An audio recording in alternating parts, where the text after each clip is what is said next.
Allez, on attaque. Bezrat Hashem, Parashat Kitavo.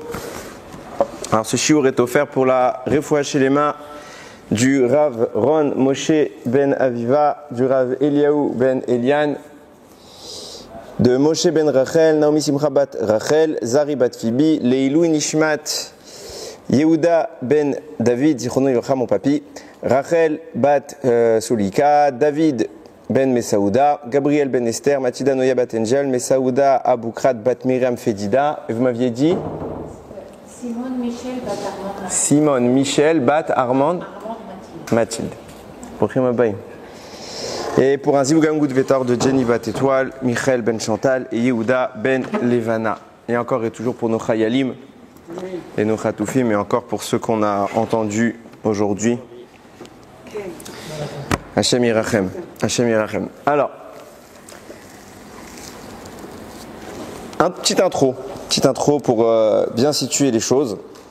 D'habitude, j'ai un kivoun dans les shiurim, j'ai un style de shiurim où j'aime bien prendre un sujet et le décortiquer et arriver à des choses assez intéressantes. Je vais faire ça également un petit peu, mais ça va être un peu différent aujourd'hui. Ok ?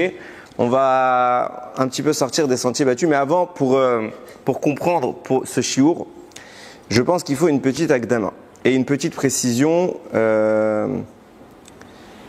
importante, on va dire. Regardez, on sait qu'aujourd'hui, dans le monde pratiquant, je parle, évidemment, il y a des mouvances. Il y a énormément de mouvances. Dans le monde pratiquant, je parle. Vous avez les Haredim, vous avez les sionistes, vous avez les chassidim, et chez chassidim, vous avez plein de chassidim, etc., etc., etc. Je précise d'avance, je suis dans aucun de tout ça. J'ai une kippa noire, mais je ne suis pas haredi du tout. Ok ? Si j'ai une kippa noire, c'est parce que quand j'avais 6 ans, mon papy, je lui ai posé la question, papy, pourquoi tu as la kippa ? Je n'avais pas la kippa. Je suis un Baal Tchouva. Je lui ai dit, papy, pourquoi tu mets la kippa ? On n'est pas à la synagogue. Il m'a dit, parce qu'on doit mettre la kippa tout le temps. Je lui ai dit, alors donne-moi une kippa. Il m'a donné celle-là. Bon, pas celle-là. Depuis, je suis pas si sale que ça. Voilà. J'ai gardé cette kippa parce que c'est celle que mon papy m'a donnée. Ok ? Je supporte pas l'idée.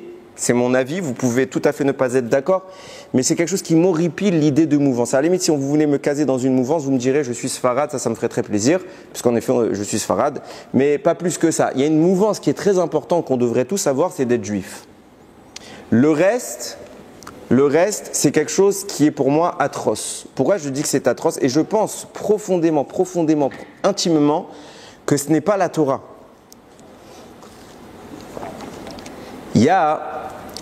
Vous avez sans doute tous déjà entendu parler, je caricature, la toute première chassidoute qui me vient à la tête. Vous savez c'est laquelle ? C'est la chassidoute de Beth Shammai et de Beth Hillel. C'est pas du tout une chassidoute, mais Beth Shammai, c'est une école fondée par un monsieur qui s'appelle Shammai. Beth Hillel, c'est une école fondée par un monsieur qui s'appelle Hillel. Et chaque élève suivait son maître. Ok, on est bien d'accord là-dessus.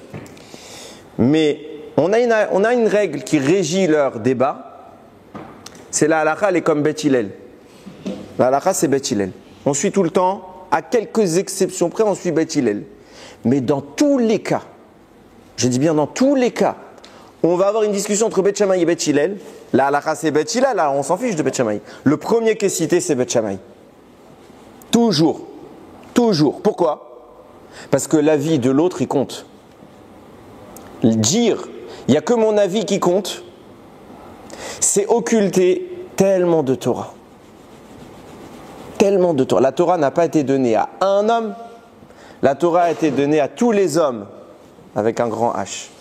Donc si je m'inscris dans une mouvance et que j'exprime par cela l'idéologie de dire ma mouvance est la bonne, alors je détruis toutes les autres vérités. Je suis content d'être comme vous. Je détruis. Alors bien évidemment, si une mouvance se revendique de notions qui vont contre la Torah, ce n'est pas une mouvance.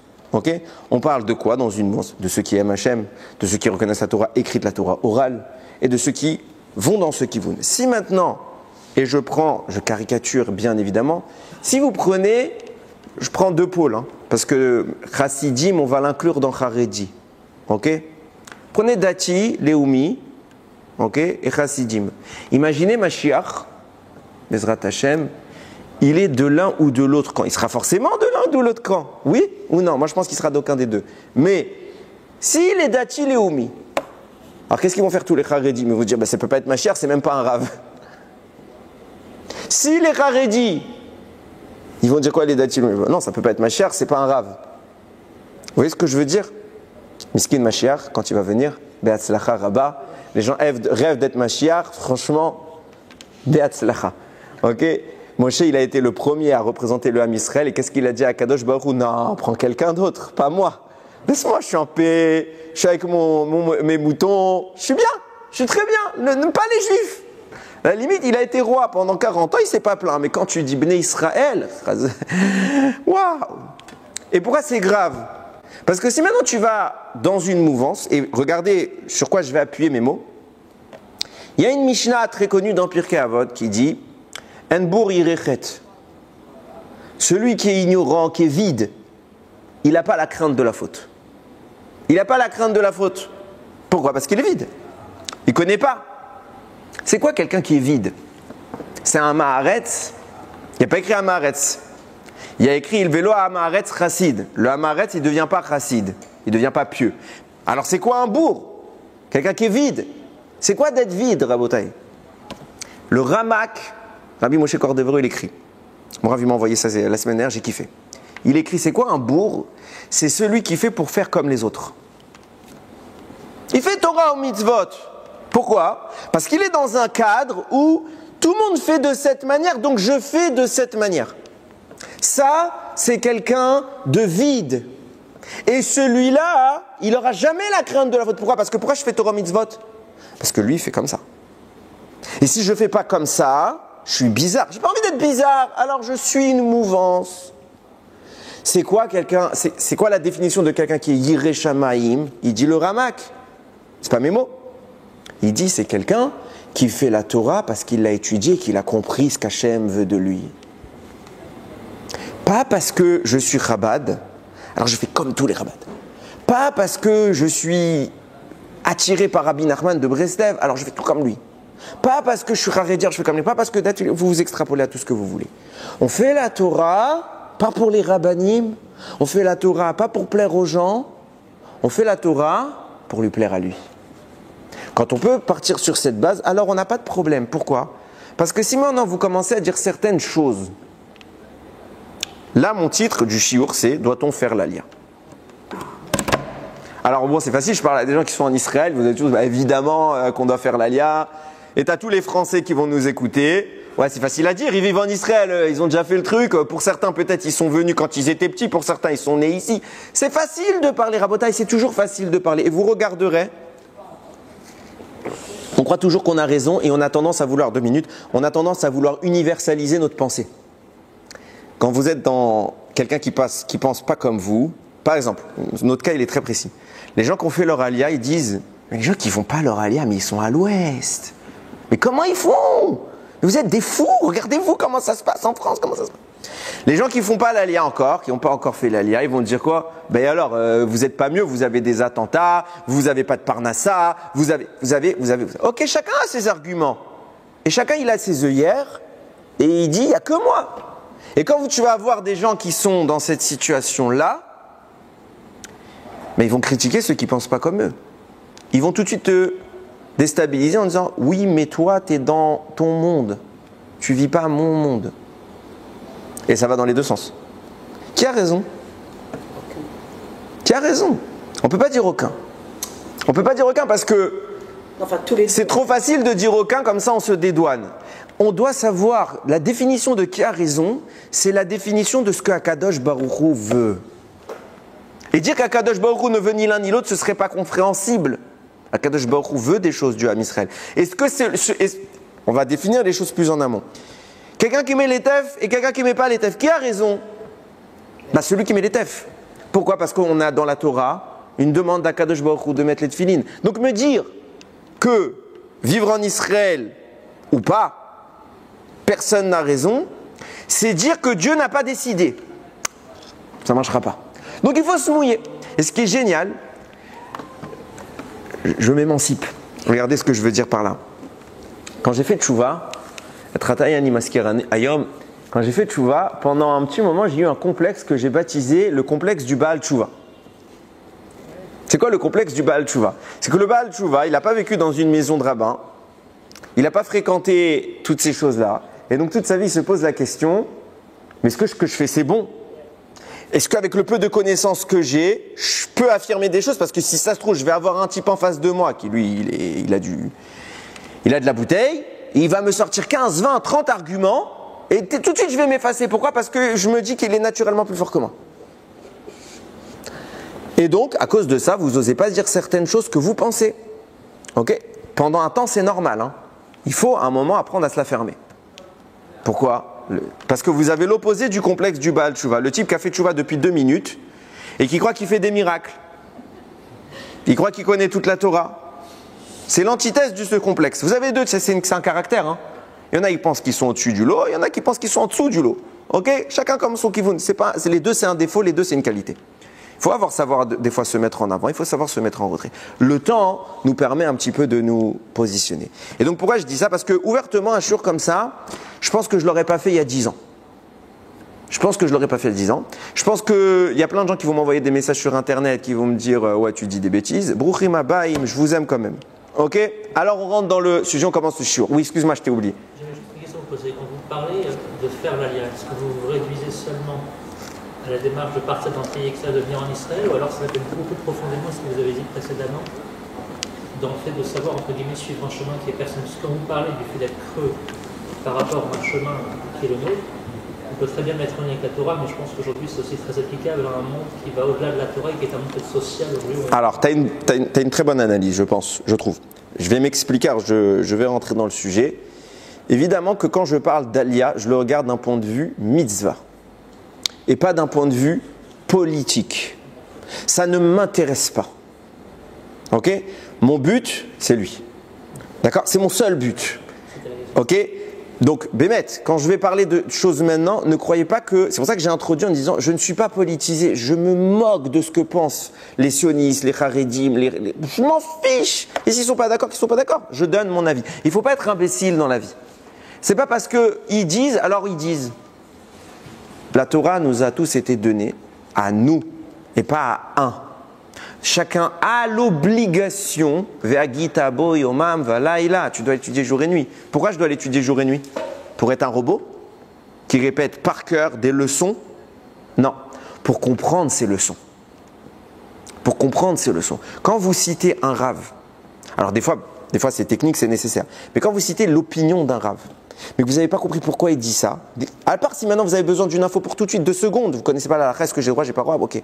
Mais quand vous citez, vous enseignez quelque chose, vous voulez défendre un argument, mais vous ne savez même pas pourquoi le Rav il a dit ça, vous êtes des ânes. Nous sommes des ânes, des imbéciles. Le but, c'est pas de répéter comme des moutons, le but c'est de comprendre. Naasé, d'abord on fait, on doit d'abord faire, mais le but c'est Nishma. Si je piche rien toute ma vie dans ma Torah, je fais tout, mais j'ai jamais rien compris. Je suis un bourg, je suis vide. Et du coup, j'aurais pas la crainte des avérotes. J'aurais pas dit Ratchamaim. Pourquoi? Parce que je suis vide, je fais par mimétisme. Le jour où j'ai pas de copie à suivre, alors je fais n'importe quoi. C'est ça qu'Hachem veut de nous? J'espère pas. Ça a donné des religions, ça. Ok. Allez, on attaque. Maintenant que j'ai fait ma... Petite présentation. Ve'aya kitavo el haaretz. Et ce sera lorsque tu viendras dans la terre. Asher Hashem Elokecha noten lecha nachala. Qu'Hashem ton Dieu te donnera en héritage. Virishta, tu vas en hériter. Tu en prendras possession. Ve'ashaftaba, et tu y vivras. Et tu y vivras. Ok. Vient le harachaim. Déjà, je contextualise. A priori, le pasouk parle de l'époque de Yehoshua bin Nun, puisque Moshe Rabbeinu va mourir, il n'entre pas au désert, il sort pas du désert, il n'entre pas en Israël. Donc, Ve'aya maintenant, vous qui allez rentrer, quand vous rentrerez, voici quelle mitzvot vous allez devoir accomplir. Et là, en l'occurrence, c'est la mitzvah des bikurim. Ok? Viens nous dire le harachaim. Ve'aya, c'est pas le harachaim qui le dit, c'est pas nouveau, c'est écrit partout. Ve'aya, c'est un lachon de simcha, de joie, de réjouissance. Nous dit le harachaim, la seule véritable simcha, c'est en Eretz Israël. Je répète, c'est pas mes mots.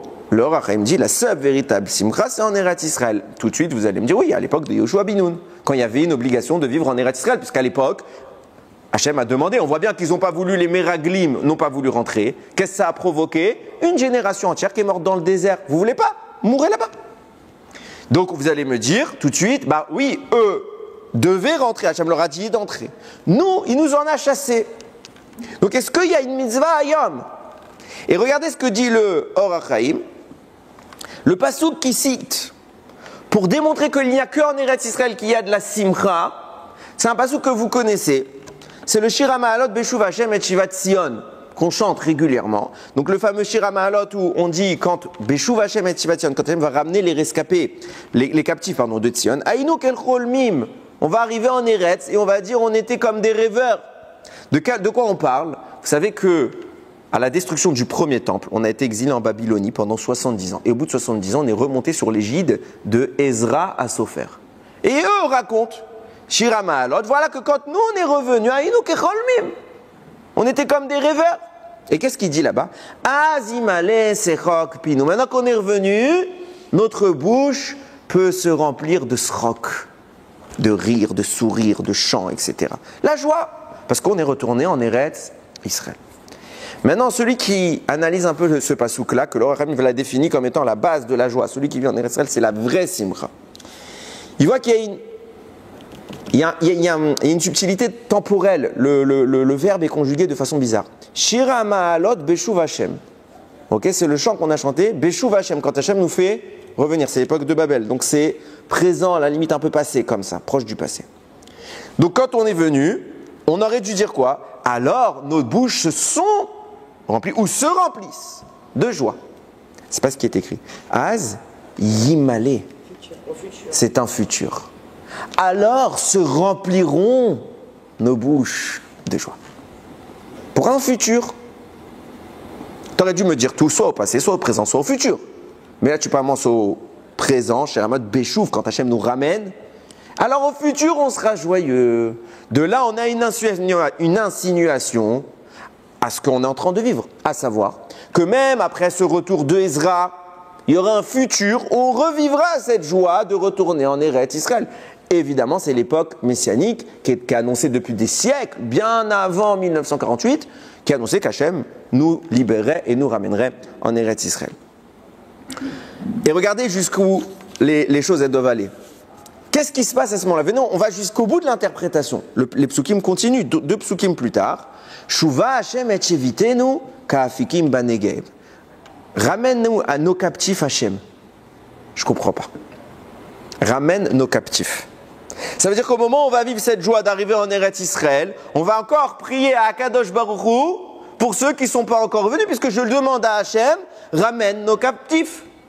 À l'époque de Ezra, c'est ce qui s'est passé. Donc c'est cohérent. À l'époque d'Ezra, seule une partie du Ham Israël est remontée, l'autre partie était restée en Babylonie. Donc eux priaient, ramène nos captifs. Mais puisqu'on a une insinuation au futur dans notre texte, on est obligé de dire que nous aussi, on doit dire ça. Ça signifie quoi? Ça signifie que dans le dernier exil, le nôtre, puisqu'il est post-destruction du 10e Beth Amikdash, il y aura une période déjà annoncée où certains seront déjà en Eretz Israël et certains seront en Chutz La'aretz. Et qu'est-ce qu'on dira? Shuva Hashem et Shevitenu, ramène les captifs. C'est qui les captifs? Alors, on peut parler d'otages aussi. Ramène-les, bien évidemment. Mais c'est qui les captifs? À l'époque où il parlait le texte, il n'y avait pas d'otages. Il parlait des gens qui étaient en Chutz La'aretz.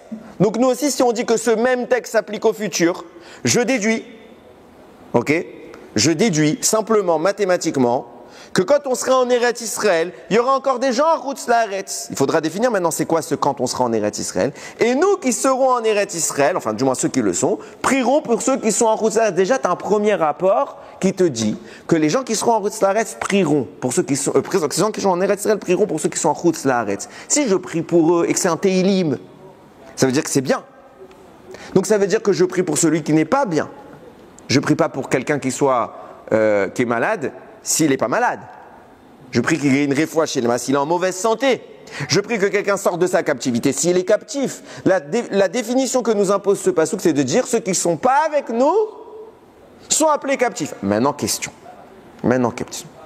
De quoi on parle ici? Est-ce qu'on parle de l'époque messianique, ce qui n'est pas la nôtre? On n'est pas encore dans Mashiach. Quand je parle de l'époque messianique, je ne parle pas la périphérie de l'époque. Je parle Mamash. Est-ce que quand il y aura Mashiach, alors s'imposera le besoin de vivre en Israël, et que ceux qui n'y viendraient pas seraient désignés comme captifs, il faudra prier pour eux? Ou est-ce que non? Qui a dit que ça devait être Mashiach? Les deux hypothèses sont envisageables. On est d'accord là-dessus. Pourquoi? Parce que le passouk ne nous l'indique pas. Encore une fois, c'est très important dans l'étude de la Torah. Ne pas prendre une idée et essayer de la rentrer dans les mots. Sinon, c'est plus Hachem qui parle, c'est nous qui parlons. L'objectif, c'est de lire le texte. Là, le texte ne m'a rien dit. Il m'a juste dit que ce sera scindé et il faudra prier pour ceux qui ne sont pas. Est-ce qu'on parle de Mashiach ou est-ce qu'on parle avant Mashiach? Regardez, on va aller jusqu'au bout du raisonnement. Je tiens à bien définir les choses. Sur ce sujet, je rentre tout de suite, la question de savoir, est-ce que Hayom, sans Mashiach, parce qu'il n'est pas là, il n'y a pas de débat, est-ce que Mashiach est là ou pas? Il n'est pas là, Mashiach. Est-ce qu'aujourd'hui, nous avons besoin, Hachem veut, que nous vivions en Israël ou pas? Sachez que dans le monde, ce n'est pas quelque chose de clair. Je ne parle pas dans le monde de la pensée personnelle. Je parle dans le monde de la Torah. Il y a des rabbanim qui disent pas du tout. Des grands rabbanim. Et qui disent qu'il ne faut pas birklal adayom, il ne faut pas arriver en Eretz Israël. Jusqu'à Mashiach, quand il y aura Mashiach, on aura le droit de venir. Mais tant qu'il n'y a pas Mashiach, on n'a pas le droit de venir. Et ce n'est pas que les Neturei Karta qui pensent ça. Il ne faut pas croire. Neturei Karta, c'est un problème à part. Mais il y a dans la pensée très religieuse des rabbanim qui pensent comme ça. Oui. Ce qui me dérange, c'est que là c'est un télim. Alors ça veut dire que c'est David Ameller qui l'a écrit. David Ameller n'a pas dit ce qu'il parlait de l'époque Mashiach ou pas. Oui, mais lui, il est venu après l'époque... Non, déjà, David Ameller, il est venu avant Ezra Sofer. Okay, et il faut savoir que beaucoup de Teilim ont été dictés, enfin, David les a écrits sous esprit prophétique. Okay, il y a même des Neshamot qui sont venus lui parler pour lui donner certains Teilim. Okay, quand tu dis Tefila les Moshe, la prière de Moshe, Isha Elohim, tu peux pas dire que c'est David qui l'a inventé. D'accord? Oui, rapidement. Par rapport au fait de vivre en Israël, le texte précise juste le fait de vivre à l'étranger, donc de venir vivre en Israël, le fait de vivre en Israël et d'être toujours, entre guillemets, influencé par des lois qui nous disent qu'il devient... Ça, c'est sûr que c'est pas... Encore une fois, ça, c'est encore une fois... je pense que tu vas comprendre à la fin. À la fin, je parle de ce... Bémet, hein, je base pas ta question. Tu vas voir qu'à la fin, je vais parler du sujet de la laïcité d'Israël. Pas que la laïcité. Non, mais d'y vivre sous un aspect laïque. Et si ça ne te répond pas, tu viens me voir à la fin du shiur, si je peux te répondre. Ok, donc maintenant je rentre dans le... Et il y a des avis, donc je disais, qui sont absolument contre. Il y a des avis qui disent, bon, bah celui qui veut, il vient. Il y a des qui disent, non, absolument, il faut venir. Qui a raison? Alors je vais entamer exceptionnellement par une analyse un petit peu halachique. Ok? Et après, on va aller dans une notion un petit peu de Kabbalah, si vous me le permettez. Il y a un pasouk qui va définir les deux grands penseurs du sujet. Il y a écrit comme ça dans Bamidbar, Ve'orashtem et haaretz. Vous allez conquérir la terre. Vishavtem ba. Et vous allez y résider. Kilachem natati et haaretz, parce qu'à vous je vous l'ai donné, la rechet ota, pour en prendre possession. Vient Ramban, Nachmanide. Il y a écrit clairement, vous allez conquérir Vishavtem ba. Et vous allez y vivre. Du coup, mitzvah de la Torah, d'après Ramban, Nachmanide, mitzvah de la Torah de vivre en Eretz Israël. Mitzvah. Pire que ça, d'après Ramban, les mitzvot qu'on fait en Chutz Laaretz n'ont pas vraiment la même teneur. Je ne dirais pas qu'elles n'ont pas de teneur parce que ce n'est pas ce qu'il a voulu dire, mais elles n'ont pas la même teneur qu'en Eretz Israël. On les fait vraiment parce que pour être prêt à revenir en Eretz Israël. Ça veut dire que toute la galoute, d'après Ramban, le maintien des mitzvot, c'est pour vraiment être prêt à revenir en Israël. C'est ça l'objectif. Donc Ramban dit, cette mitzvah s'applique à l'époque de Yehoshua, et elle s'applique aujourd'hui. Mitzvah, c'est d'ailleurs le Ramban, il a voulu. Donc claire opinion très connue du Ramban. Vient le Or HaChaim sur ce pasouk. Il dit que quelque chose que Rashi n'a pas dit explicitement, Mais c'est comme ça que ça ressort de tous les gens qui ont lu Rashi qui comprennent. Il dit d'après Rashi, Ve'orashtem, c'est la mitzvah de conquérir Israël. Vishavtem ba, vous y résiderez, c'est une conséquence. C'est pas une mitzvah à part entière. C'est pas une mitzvah à part entière. La mitzvah, ce serait la conquête. De chasser tous les ennemis d'Akadosh Baruch Hu et tous les idolâtres de cette terre qui est sainte. C'est ça la mitzvah. D'après Rashi ne le dit pas explicitement. Et le Or HaChaim, il dit la lecture de Rashi qui dit la vraie mitzvah c'était la conquête, y vivre c'est une conséquence, mais c'est pas une mitzvah en tant que telle. Il dit la lecture de Rashi, elle semble plus vraie que celle du Ramban. Comme ça il écrit le Or HaChaim. Or HaChaim Hakadosh, c'est pas n'importe qui. Il semblerait donc dire que ça ressort, hein, le Or HaChaim il pense donc qu'il n'y a pas de mitzvah d'habiter en Israël. Celui qui dit ça, il n'a pas lu le Or HaChaim sur notre paracha. Premier, tout début, Or HaChaim sur notre paracha, sur Kitavo, il dit sur la mitzvah des Bikurim, sache qu'il y a 4 mitzvot. 4 mitzvot. Et dans les 4 mitzvot qu'il cite, et je vous le lis, je l'ai traduit en français, troisième mitzvah, l'installation dans la terre qui est une mitzvah en soi. Comme nous voyons combien nos sages ont exalté la mitzvah de s'installer en terre d'Israël. Tu ne peux pas me dire qu'il ne dit pas que c'est une mitzvah. Il vient d'écrire la mitzvah, l'installation en terre d'Israël, c'est une mitzvah en soi. Ah, alors comment ça se fait que là-bas, il n'a pas dit que c'était son opinion, il dit que la lecture du texte, elle est plus claire dans Rashi. Ça ne veut pas dire qu'il n'y a pas de mitzvah d'habiter en Israël. Peut-être que ce pasouk-là, ce n'était pas son objectif de parler de la mitzvah en Israël. Si je vous dis que le schéma Israël, le pasouk schéma Israël, Hashem Elokeinu, Hashem Echad, est-ce qu'il parle de la mitzvah d'habiter en Israël? Non, ce n'est pas son objectif. Ben pareil, là, la mitzvah dont le pasouk voulait parler, c'était la mitzvah de la conquête d'Israël. Donc il n'a pas présenté la mitzvah de vivre. Mais le Or HaChaim lui-même dit, je pense que c'est une mitzvah. Beaucoup pensent, comme le Ramban, que c'est une mitzvah. En face du Ramban, vous avez le Rambam, Maïmonide, sur lequel tous les autres s'appuient pour dire que ce n'est pas une mitzvah d'habiter en Eretz Israël. D'où on voit ça, que le Rambam, attention, Rambam, vous savez c'est qui Rambam? Il est appelé le maître des Rishonim. Ça veut dire que tous les rabbanim que je cite, Rashi, Ramban, etc., c'est l'époque des Rishonim. Celui qu'on appelle le maître des Rishonim, c'est le Rambam. Ok?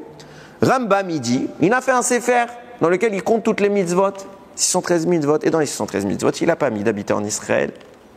Du coup, nombre de décisionnaires disent, d'après Rambam, il n'y a pas de mitzvah d'habiter en Israël, parce que si c'était une mitzvah, bah, ça fait partie des 613, il l'aurait écrit. Maintenant, sachez que sur Rambam, il y a 4 manières de voir les choses. Il y a qui disent, Birklal, il n'y a pas de mitzvah. Qui comprennent Rambam, il n'a pas écrit, il n'y a pas de mitzvah. Il y a qui disent, non, c'est un Hersher mitzvah. C'est quoi un Hersher mitzvah?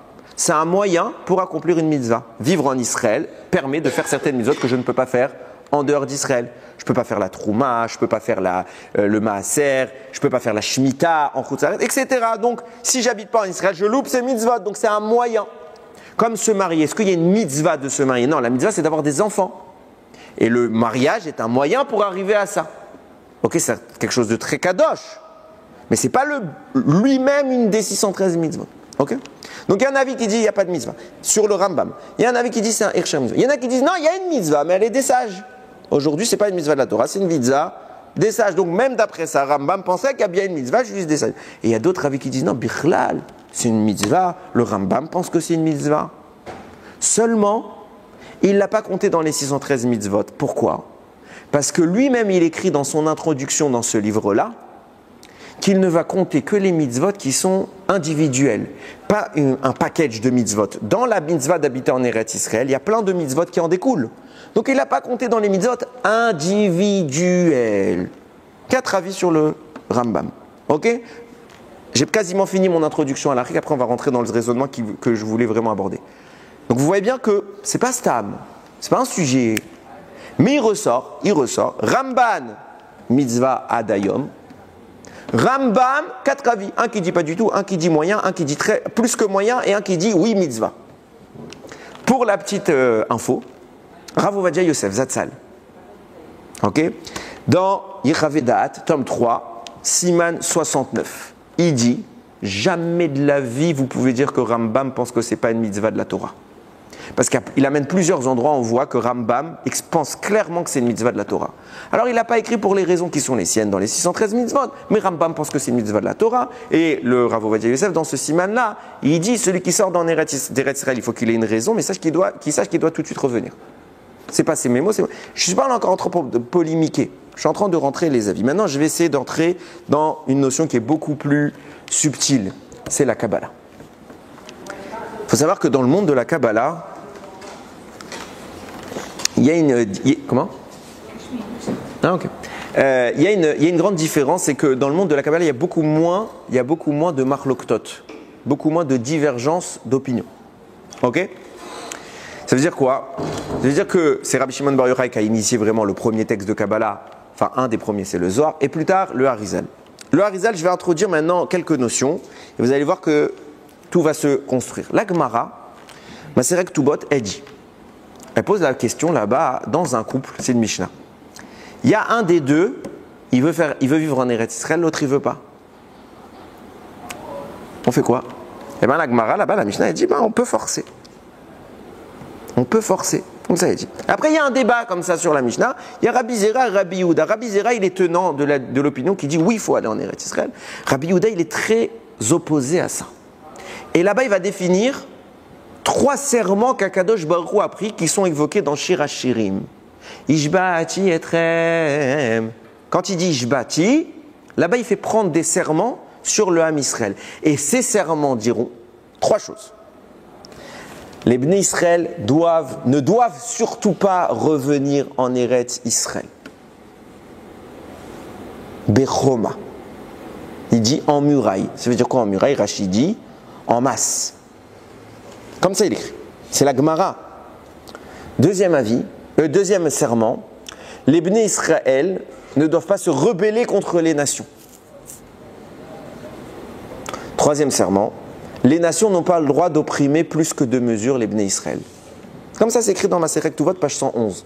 Vous voulez vérifier? Allez-y. Bon, on voit déjà que les nations, ils ne se sont pas gênés pour transgresser le serment.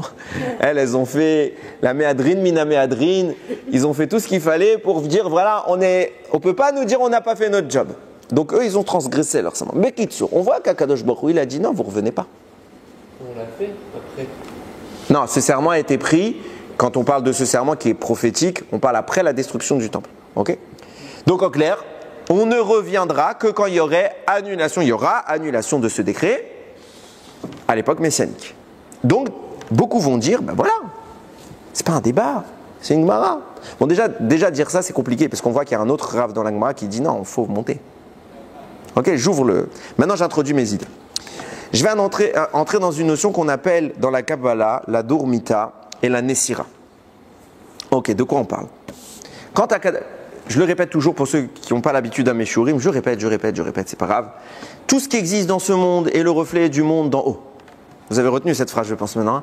Tout ce qui existe dans ce monde, c'est le reflet du monde d'en haut. Donc en clair, quand Kadosh Baruch Hu fait un procédé qui va animer cette réalité qu'est la nôtre, qu'on sache que ça s'est déjà produit là-haut, et comme ça se produit là-haut, à l'image un petit peu de marionnette, ça se produit en bas.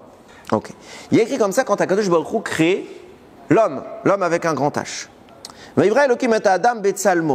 Dieu créa l'homme à son image. À l'image de Dieu, il l'a créé. Zacharun keva baraotam. Mâle et femelle, il les a créés. C'est qui mâle et femelle? C'est Adam et Rava. Premier pasouk, la première fois qu'on nous parle de la création de Adam, c'est quoi Adam? C'est un couple. C'est un couple. Clair. Il n'y a pas écrit autre chose. Il n'y a pas écrit que l'homme il a été créé en premier. Il n'y a pas écrit que la femme elle a été créée en deuxième. Il n'y a pas écrit ça. Il y a écrit Zarar unkeva bara otam. Mâle et femelle, il les a créés. Qui est le premier? Ben, c'est pas écrit. Ah, vous allez me dire, on connaît la suite. On va lire la suite. On continue. Donc en clair, on voit que Chava est présente depuis le début. Vous êtes d'accord avec moi? Un chapitre plus loin, Akadosh Baruch Hu vient plus en détail sur cette création. Et il dit, c'est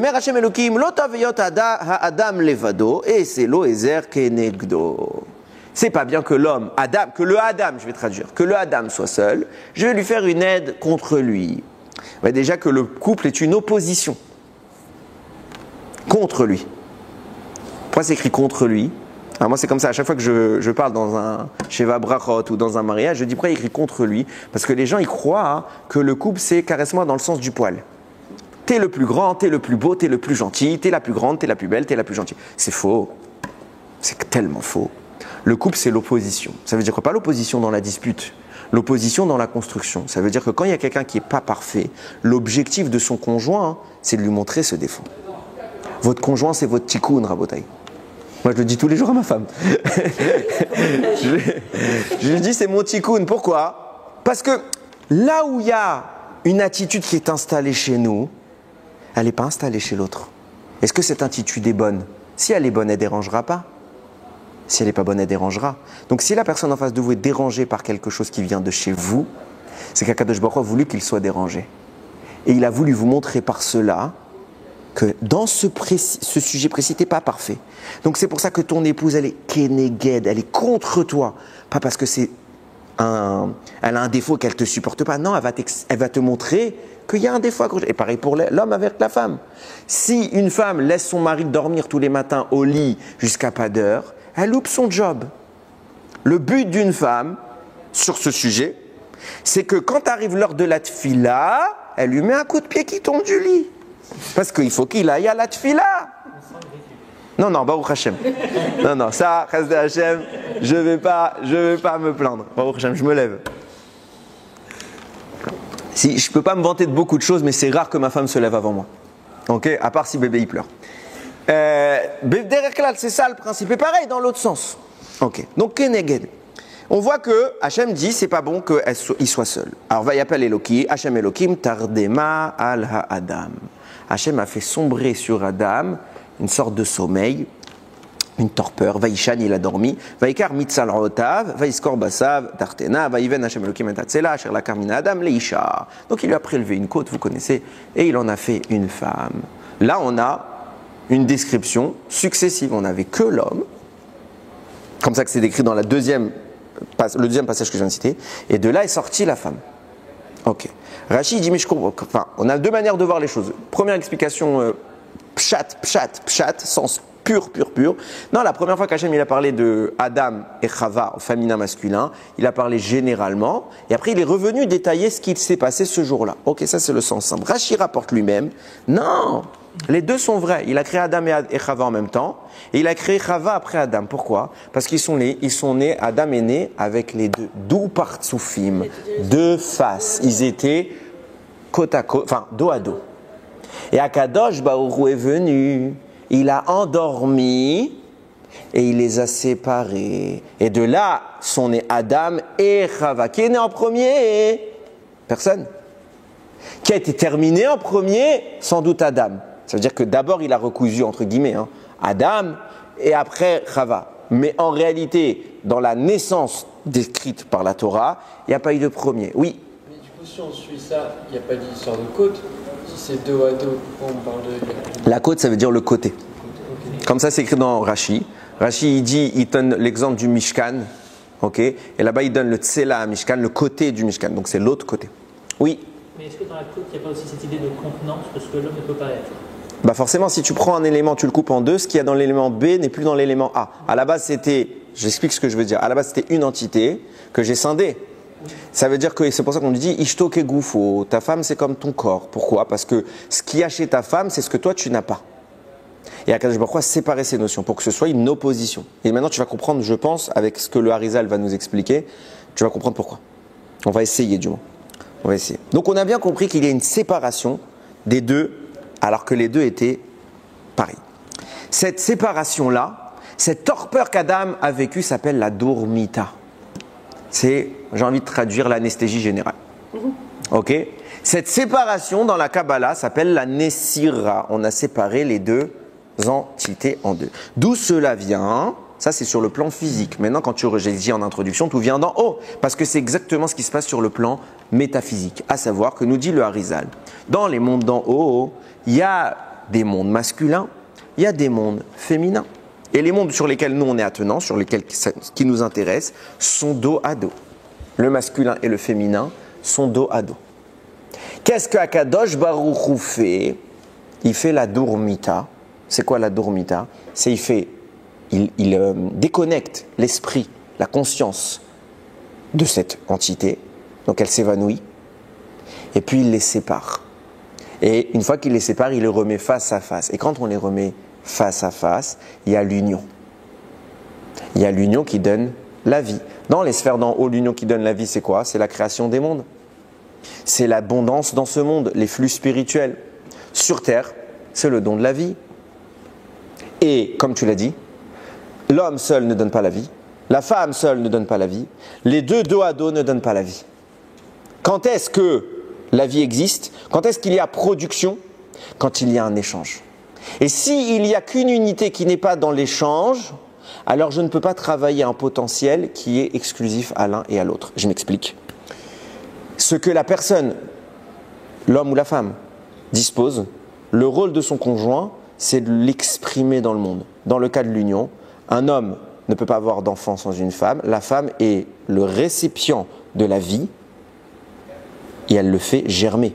C'est pas juste que la femme reçoit une semence, c'est qu'elle anime cette semence. Donc, l'élément qui était présent chez l'homme est manifesté par la femme. Pareillement, si la femme est seule, elle ne peut pas faire ce travail. C'est par l'union. Maintenant, regardez jusqu'où ça va. Je vous ai parlé de cette dualité, enfin de cette opposition dos à dos. Pourquoi c'est comme ça? Pourquoi Adam et Chava naissent dos à dos? Pourquoi Akadosh Baruch Hu crée les mondes dos à dos? Parce qu'on le sait, Dieu n'a pas créé le monde parfait. Si Dieu avait voulu d'un monde parfait, il aurait fait un monde parfait. Okay? Dieu a créé un monde imparfait dans un but précis. C'est que l'homme prenne le rôle de parfaire le monde. On est d'accord là-dessus. Si le monde était parfait, l'homme, l'humain, n'aurait pas de rôle. Qu'est-ce que tu veux que je fasse sur Terre? C'est quoi mon rôle? Il n'y a rien à arranger. Il n'y a rien à améliorer. Qu'est-ce que je vais faire? Moi, je vais faire une mitzvah, ça va apporter quoi au monde? Rien, il est parfait le monde. Le monde est créé par un élan de perfection, mais il s'arrête avant d'atteindre la perfection pour que notre rôle à nous, ce soit d'être les shutafim, les associés d'Akadosh Baruch Hu, et que ce monde presque parfait atteigne sa perfection. C'est ça le rôle de la Torah, c'est ça le rôle de mitzvot. Ok? Puisque le monde est imparfait, il a une défaillance. S'il a une défaillance, ça s'appelle une faiblesse. Une faiblesse, c'est toujours un endroit où on peut vous attaquer. Si tu as une faiblesse, ton ennemi peut l'exploiter. Dans les mondes d'en haut, qu'est-ce que ça signifie? Les mondes d'en haut, pareillement, ils sont dos à dos. C'est quoi, là, sur un plan physique, sur un plan humain, c'est quoi l'endroit le plus intelligent pour attaquer quelqu'un? C'est son dos. C'est son dos, pourquoi? Parce qu'il ne voit pas venir. Et même pour se défendre à l'envers, c'est compliqué. En face, j'ai les atouts. Derrière, c'est ma faiblesse. Donc la faiblesse, elle est toujours à l'arrière. Pourquoi c'est comme ça? Parce que dans les mondes d'en haut, la face représente l'expression de la Gdusha, les forces du mal ne s'approchent pas de ça. L'arrière, c'est une zone de faiblesse. Et puisque c'est une zone de faiblesse, c'est là que le Satan et les forces du mal, les clipotes, appelez ça comme vous voulez, viennent attaquer. Donc comme on sait qu'on est faible, quand on est deux soldats, dans un milieu hostile, on se met dos à dos. Comme ça, ta face protège et ma face protège. En raison de notre imperfection, et pareil sur terre, pareil dans les mondes d'en haut, Akadosh Baruch Hu nous a mis dos à dos par protection. Et l'objectif, c'est de renforcer par nos Torah et nos mitzvot, de combler la défaillance dorsale pour permettre que ma prestance, ma puissance, mon aura soit telle que même derrière moi, tu n'oseras pas m'attaquer. Même derrière moi, tu n'oseras pas me faire un sale coup. Ça, c'est ce qui se passe quand Akadosh Baruch Hu sépare. Ça veut dire que si Akadosh Baruch Hu sépare, ça veut dire qu'on a réussi à construire l'arrière. Je vous le mets dans le mille. Quand est-ce que le serpent a attaqué Chava? Entre guillemets, attaqué dans le sens de la faire fauter. Nous dit le Harizal, c'est pas mes mots encore une fois, il parle de ça dans Purim. Il dit quand Akadosh Baruch Hu a fait l'art dormita et que Adam, l'entité, s'est endormi, Akadosh Baruch Hu a séparé.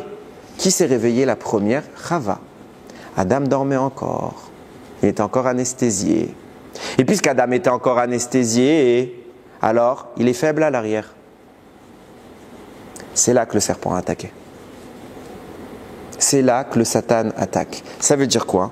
Quand on parle d'une nessira, d'une séparation des dos, on entame cela par une anesthésie qu'on appelle la dormita. Ce moment de la dormita est un moment spirituellement terrifiant. terrifiant, extrêmement dangereux. Et sachez, comme ça écrivent les Mekoubalim, que toutes les fois où le Ham Israël a été mis en péril, c'est que dans le ciel était en train de se produire une Nessira. Toujours. Il y a des fois où il y a une Nessira qui se produit et on s'en sort. Le grand exemple, c'est Pourim. Pourim, on a été sauvé par la féminité. Comme je vous explique, dans le ciel, ça se sépare. Le masculin s'endort. Qui nous a sauvés à Pourim? Esther Amalka. Pourquoi? Alors, il y a Mordechai, mais qui a fait le job de prendre tous les risques? C'est Esther. Pourquoi? Parce qu'elle était réveillée. Elle a réussi dans son éveil à éveiller tout le monde. Et elle a dit quoi? Jeûnez, faites tchouva. Et elle a convaincu les gens. Mais tout le reste dormait. Esther était éveillée. Mordechai et Esther étaient éveillés. Et ensemble, ils ont réussi par ce côté féminin et pas par le côté masculin. Ils ont réussi à sauver le Ham Israël. Malheureusement, l'histoire témoigne qu'il n'y a pas toujours une Esther et un Mordechai. Il y a eu des fois où il y a eu des catastrophes. C'est parce qu'on n'a pas eu cette Esther et ce Mordechai. Regardez, je vais aller plus loin. Maintenant que je vous ai introduit cette idée de la Nessira, ok, de cette posture défensive, qu'est-ce qui se passe quand il y a ce zivoug? Quand on va produire, l'objectif c'est d'acheminer les mondes jusqu'à leur sommet. On arrive au paroxysme de l'existence et c'est ça toute la notion, et c'est comme ça que Rachamim l'écrivent, et j'ai failli oublier de vous le dire. Vous avez dans les textes qui évoquent Mashiach, vous avez là-bas, on parle des douleurs de l'enfantement de Mashiach, relevé l'Eda. Et les 9 mois aussi. Non, on parle ça à une naissance. On parle des douleurs. Et il y a des rabbins qui disent que ça se passe, mais que je ne sois pas là pour le voir. Tellement que c'est terrifiant, les douleurs de la naissance du Mashiach. Nous disent Chachamim, c'est quoi ces douleurs de la naissance du Mashiach? C'est tout ce que je viens de vous décrire. C'est quand il y a la dormita, quand il y a séparation céleste, et que dans le ciel, on dort. Et il y a un danger. Il y a un danger qui est terrifiant. Le mal le sait. Et le mal ne se gêne jamais pour attaquer à ce moment-là et pour causer les pires catastrophes de notre histoire. Je peux donner un exemple un peu par rapport J'y viens, je vais y venir. Si tu me laisses vraiment, je vais y venir. Vraiment, c'est un sujet délicat, donc je vais essayer de prendre le temps. Nous dit le Emet le Yaakov, c'est un grand Mekoubal. Il dit, il ne faut pas croire que la Nessira, c'est juste une fois comme ça. Il y a énormément de niveaux de Nessira, de séparation céleste. Je donne un exemple. Il y en a une qu'on fait à chaque fois qu'on fait une tfila. Tout le temps, quand on fait la tfila, la Hamida, c'est que ceux qui connaissent les kavanot de Kabbalah de la Hamida, vous verrez que pour faire la première bracha, que tout le monde met à peu près combien de temps pour la faire aller? 7, 8 secondes, Magan Avram. Il y a quoi? Il y a 30 mots? Tout le monde met 7, 8 secondes. Un Mekoubal, sa bracha, lui, a fait plus d'une centaine de pages. Il n'y a pas des mots à prononcer, il n'y a pas plus de texte. Mais lui, il sait ce qui est en train de se passer, il est mitkaven tout ça, il a l'intention de provoquer tout ça. Et quand vous arrivez au mot Be'ahava, séparation. Mais c'est pas très grave, pourquoi? Parce que ça dure 2 secondes. Donc là, il n'y a pas vraiment de risque de faire cette file-là. Ça dure quelques secondes, tout de suite ça se met en face. Donc on n'est pas en danger. Ça, c'est une Nessira quotidienne.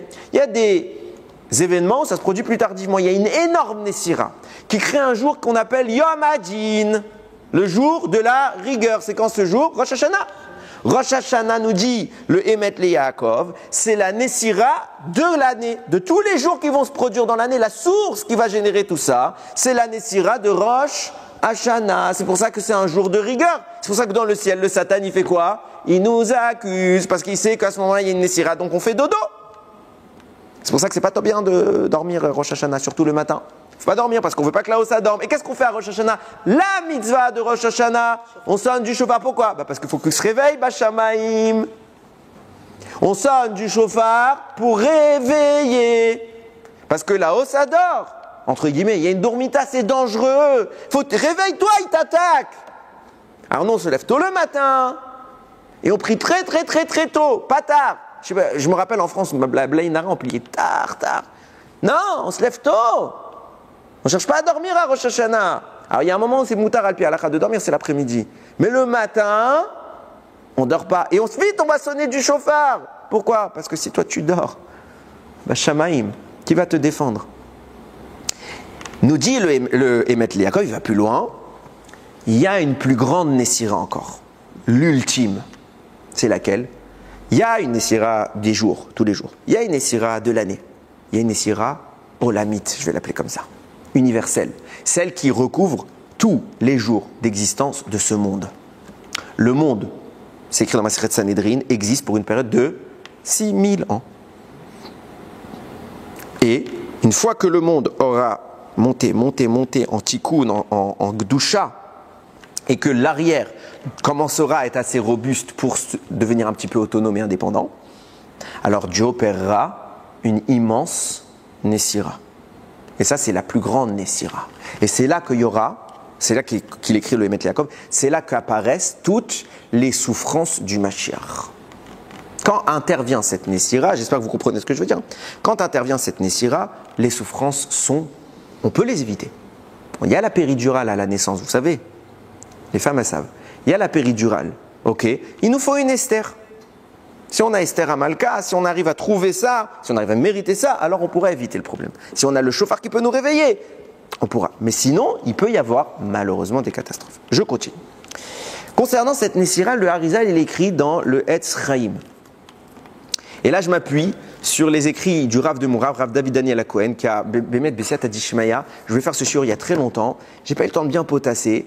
Et il y a un ami à moi qui m'appelle, il me pose quelques questions sur le sujet. Je lui dis, tu sais, Bezrat Hashem, j'espère cette année, peut-être je le ferai Yom Hatzma ou tout quelque chose comme ça. Je ferai ce sujet, c'est le sujet d'actualité. Et j'ai pas eu le temps encore. Et Bessiat Adishmaya, je tombe cette semaine, j'ouvre le Sefer du Rav et je vois combien il a amené de références kabbalistiques, etc. C'est un immense Mekoubal, c'est pas un petit Mekoubal.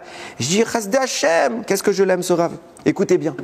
Il amène le texte du Harizal dans le Etz Chaim. Là-bas, dans le Etz Chaim, il est écrit, si je me rappelle bien, Shahar Kaf Aleph, chapitre 2. Là-bas, il met que quand il y aura le Bet Hamikdash Ashlishi, quand il y aura vraiment le retour, alors cette Nessira s'opérera, ok, il va y avoir cette Nessira, donc on va passer en position, au lieu de dorsal, on va être à face à face. Mais la femme, enfin le féminin, ne sera pas à la même stature que le masculin. Avant que le côté féministe qui anime vos cœurs, mesdames, se réveille, j'explique. Il faut bien un équilibre. Non. Vous connaissez cette histoire de la lune qui s'est plainte à Hachem, qui a dit que deux rois ne peuvent pas utiliser la même couronne. Ouais. La lune, elle a dit, moi je viens éclairer dans une partie de la journée, le soleil vient éclairer une partie de la journée, on fait le même boulot. Pourquoi il y a deux rois, il faut un roi? Et qu'est-ce qu'Hachem a dit? Ok, t'as raison, alors restreins-toi. Ok. Ça, c'est la description des mondes d'en haut. Après, ça se produit dans les mondes d'en bas. Qu'est-ce qui se passe? Chava va être l'instigatrice de la faute. Adam dormait. C'est elle la première qui consomme le fruit. Et elle va vivre une punition à cause de ça. Et c'est pas moderne de dire ça, mais vous allez voir que je suis pas contre certaines choses. Je suis contre certaines choses modernes, mais pas tout. La Torah va dire à Chava que l'homme va la dominer, qu'elle aura des souffrances à l'accouchement, etc., etc. Et vous regardez l'histoire, quasiment de l'humanité, bah, la femme, elle avait un statut social très restreint par rapport au statut social de l'homme. D'où ça vient? Comment Hachem il avait créé? Je vous dis d'abord, ça vient des mondes en haut, la lune et le soleil. Comment ils avaient créé? Pareil. Est-ce que Hachem a voulu que l'un soit plus grand que l'autre? C'est pas écrit. Quand est-ce que l'un est devenu plus lent que l'autre? Quand il y en a un qui a quelque part fait une bêtise. Pareil chez l'homme et la femme. Pourquoi l'homme domine la femme en tant que punition? Tout simplement parce que ce n'était pas le cas avant. Si je te dis je te punis dorénavant, tu vois, ça veut dire que tu ne l'avais pas avant. Donc la Torah décrit Adam comme dominant Chava. Qu'est-ce qui se passe? C'est comme ça que ça s'est passé à peu près dans toute l'histoire de l'humanité. Baruch Hashem, on arrive dans les derniers siècles. Et il se passe quoi? Les douleurs de l'enfantement, je n'ai pas dit qu'elles ont parti, mais aujourd'hui, on a des techniques sophistiquées de médecine qui atténuent et qui sauvent énormément de femmes. Avant la naissance, c'était un moment de vie ou de mort. On voit que le problème d'enfanter, je n'ai pas dit qu'il a disparu, mais il se résorbe. Donc en clair, la punition de Chava, elle arrive presque à sa fin. Pareillement, il y a une émancipation qu'il n'y avait pas avant. D'où ça vient? Les gens croient que ça s'est passé comme ça, bémicré. D'un coup, Hachem il a maudit, il a puni, il a sanctionné la femme et d'un coup il dit non, ben ça y est. Non, si Hachem retire quelque chose de ce monde, c'est qu'il estime que c'est fini. Donc qu'est-ce qui se passe? Là où jusqu'à maintenant, la femme s'était motus et bouche cousue, ben maintenant elle peut ouvrir sa bouche. Qu'est-ce qui se passe? D'où ça vient? C'est ce qu'on appelle précisément un tikkun. C'est réparé. Il y avait un problème. C'est pas un problème natif. C'est pas Dieu qui a voulu que l'un soit supérieur à l'autre. Il n'y a pas de supériorité de l'un à l'autre. Il y a des différences qu'il faut considérer. Et l'objectif, c'est de remettre au même pied d'égalité. Maintenant que vous avez compris ça, je peux vous dire ce que dit le Harizal. Il dit quand il y aura le Beth Amikdash, on va se décoller là-haut, mais l'homme sera au-dessus de la femme. Féminin sera au-dessus du masculin. Viennent tous les commentaires de Kabbalah et disent mais comment c'est possible? Quand arrive Mashiach, quand arrive le Beth Amikdash, c'est que le monde est réparé. Si le monde est réparé, alors il n'y a plus de hiérarchie, ça devrait être face à face, même taille, même stature. Et il écrit là-bas Rabbi Yehuda Petaya, un immense mekoubal. C'est pas quelqu'un qui étudie le Harizal, c'est impossible qu'il dise j'étudie pas Rabbi Yehuda Petaya. Ça n'existe pas. Bethlehem Yehuda, c'est un livre phare sur les écrits du Harizal. Ça n'existe pas quelqu'un qui va nier Rabbi Yehuda Petaya. Ok, il dit quoi? Il dit non parce qu'il y aura deux temps. Il y aura deux temps. Il y aura le temps où les Bnei Israël vont revenir sur leur terre. Et sachez, c'est ces mots, qu'à la seconde où la terre d'Israël redevient propriété de Israël, du Ham Israël, tout de suite cette Nessira s'opère. Mais le monde n'est pas encore réparé. Le simple fait de vivre en Israël témoigne de la première étape. Et quand il y aura le Beth Amikdash, alors d'abord il y a retour en Eretz Israël, donc séparation, on est dos à dos, on repasse face à face, mais avec un nivelé comme ça. Et Beth Amikdash, on remet à la même hauteur. Qu'est-ce qu'il écrit clairement? Qu'avant qu'on arrive à l'époque de la fin des temps, on doit d'abord faire cette Nessira. Cette Nessira est conséquente à la venue du Ham Israël en Israël. Clair? Clair. Le Harizal, c'est ce qu'il a voulu dire. Et il n'y a personne qui contredit Rabbi Yehuda Petaya sur ce sujet. Mais j'ai pas fini. Donc on est clair, dans le texte, il explique quoi? Quand Israël revient sur sa terre. Alors on pourrait dire, ouais, mais ça peut être avec Mashiach. Peut-être qu'il revient avec Mashiach. Et donc peut-être qu'avant Mashiach, non.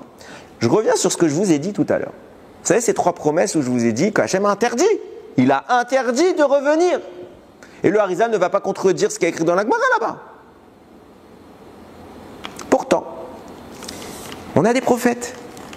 Qu'est-ce qu'ils écrivent? Il y a un prophète qui s'appelle Yoël, qui parle de la fin des temps, de la guerre finale, Gog ou Magog. Et là-bas, il écrit comme ça. Vayakol asher ikra beshem Hashem yimalet. En ce moment-là, tout celui qui invoquera le nom d'Hachem sera sauvé. Ki be'ar Tzion uv Yerushalayim tiye peleta. Parce que sur le mont de Tzion et à Yerushalayim, le salut sera assuré. Kasher Amar Hashem, comme Hashem il a dit. Ou Vasiridim, Asher Hashem Koré. Et parmi les survivants, qu'Hachem il choisira. Vient le Malbim, il explique, il veut dire quoi ce pasouk? Et il dit clairement le Malbim. Sache que Yemot HaMashiach, ce sera comme à l'époque de Ezra à Sofer. Il y aura des juifs en Eretz Israël, il y aura des juifs en Chutz Laaretz. Tout celui qui sera à Tzion et à Yerushalayim, il sera sauvé. Il sera sauvé. Alors Tzion, c'est pas tout Eretz Israël. C'est Yerushalayim, c'est la ville. Il y a des avis qui disent qu'on parle ici allégoriquement de tout Eretz Israël. Mais ceux qui seront en Chutz Laaretz, c'est pas sûr. Comme ça il écrit, c'est pas mes mots. Chas v'shalom. Jamais je me permets de dire ça. C'est pas sûr. Qui sera sauvé en Chutz Laaretz? Celui qui sera appelé à Kadosh Baruch Hu comme il faut. Qui sera invoqué à Kadosh Baruch Hu, sauve-moi, sauve-moi. Qui va prier à Kadosh Baruch Hu. Et il précise quand même, il a dit que je veux retrouver le texte, il dit ce sont les justes, les tzadikim, qui appelleront à Kadosh Baruch Hu. Mon but n'est pas de dire qui sera sauvé, qui ne sera pas sauvé. On est en train de dire quoi dans les prophéties de Yoël? Il y aura des gens qui seront en Chutz Laaretz, il y aura des gens qui seront déjà en Israël. Et de quoi on parle? De quoi on parle? Est-ce qu'on parle mamash une fois que Mashiach arrive? Mamash ou avant? le Harizal, pas le Harizal, son élève, le Raphaël Vital, il écrit noir sur blanc. Toute la promesse qui a écrit dans Maseret Tuvot, page 111, interdisant aux Bnei Israël de monter en Eretz Israël, parle d'une période précise de l'histoire qui s'écoule depuis la destruction du temple jusqu'à le 5e millénaire. Quand commence le 6e millénaire, donc de l'an 5000 à l'an 6000, non seulement que la promesse est annulée et qu'il y aura de l'amour à vivre en Israël, noir sur blanc. Noir sur blanc. Quand ça doit se produire tout ça? Ah, il a dit 6e millénaire, c'est vaste. Il y a, excusez-moi si le show va être un peu plus long aujourd'hui, mais c'est pas grave, je me laisse. Si quelqu'un doit partir, qu'il ne se gêne pas, hein, très bien. Ça ne me vexe pas. Il y a un Gaon de Vilna qui dit, vous voulez savoir où est écrit et décrit tout le 6e millénaire? Il dit noir sur blanc, enfin il n'est pas écrit là, c'est pas vrai, pas noir sur blanc. C'est un enseignement oral, mais que beaucoup de ces talmidim m'ont réécrit. Ok? Il dit, tu veux savoir où est-ce que la description du 6e millénaire est faite? C'est un livre entier qui s'appelle Dvarim. Le livre de Dvarim, qu'on lit actuellement, est la description du 6e millénaire. Il comporte 10 parachiotes, en réalité 11, mais il écrit lui-même, Nitzavim Vayeler, en fait, c'est qu'une seule qu'on coupe en deux. Ok, donc ça fait 10 parachiotes. Chaque paracha correspond à un siècle, des 10 siècles.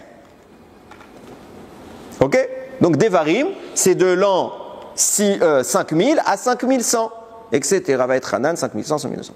Ok, notre paracha, nous, c'est Kitavo. C'est donc la 7e paracha, donc le 7e millénaire, de l'an 5600 à 5700. Notre paracha, Kitavo, 5600, 5700. Comme par hasard, si un jour je dis à quelqu'un, quelle est la paracha de toutes les malédictions? Il va hésiter entre deux. Entre Bechukotai, qui en contient 49, et Kitavo, qui en contient 98.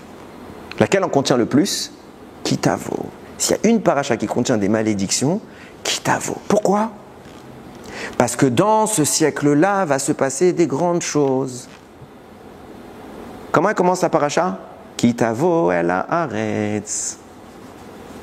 Quand tu viendras dans la terre. C'est laquelle paracha? La 7e. Celle qui parle du 7e siècle qu'il y a dans le 6e millénaire. En clair, de l'année 5600 à l'année 5700. Qu'est-ce qui s'est passé de l'an 5600 à 5700? Il y a eu les deux guerres mondiales. Avec un détail. Vous vérifierez les dates, hein, j'ai tout vérifié. Avec un détail. La deuxième guerre mondiale, qui est arrivée avec l'apothéose de l'horreur, la Shoah, elle finit un peu après. Ah, ça marche pas, l'explication, elle était trop belle. Hein. Ça marche pas. Sauf que, Rashi. Donc si vous me dites que la Shoah a eu lieu au début du siècle d'après, donc dans le 8e siècle, ça correspond à la paracha suivante, qui s'appelle Nitzavim. On est d'accord? Vous me suivez jusque-là? Ok, regardez ce que Rashi écrit en introduction de Nitzavim. C'est Rashi, c'est pas moi. Ok, vous pouvez tous le trouver. C'est sur le pasouk 12 du chapitre 29. Rashi écrit. Pourquoi la paracha Nitzavim, elle suit la paracha Kitavo? Rashi il dit parce qu'ils ont entendu les malédictions. Ils sont tous devenus blancs. Alors Moshe les a un petit peu réconfortés. Il a dit, mais attendez, relax. Atem Nitzavim ayom. Vous êtes tous devant Akadosh Baruch Hu, vous tenez encore aujourd'hui. Vous avez déjà fauté, Hachem ne vous a pas éradiqué. Ok? Donc il les rassure un peu. Et Rashi, quand il parle des malédictions, il dit ils ont eu très peur des 49 malédictions de Bechukotai et des 100 moins 2 malédictions de Kitavo. 100 moins 2 font bien 98. Vient le Khatam Sofer, il dit pourquoi tu dis 100 moins 2?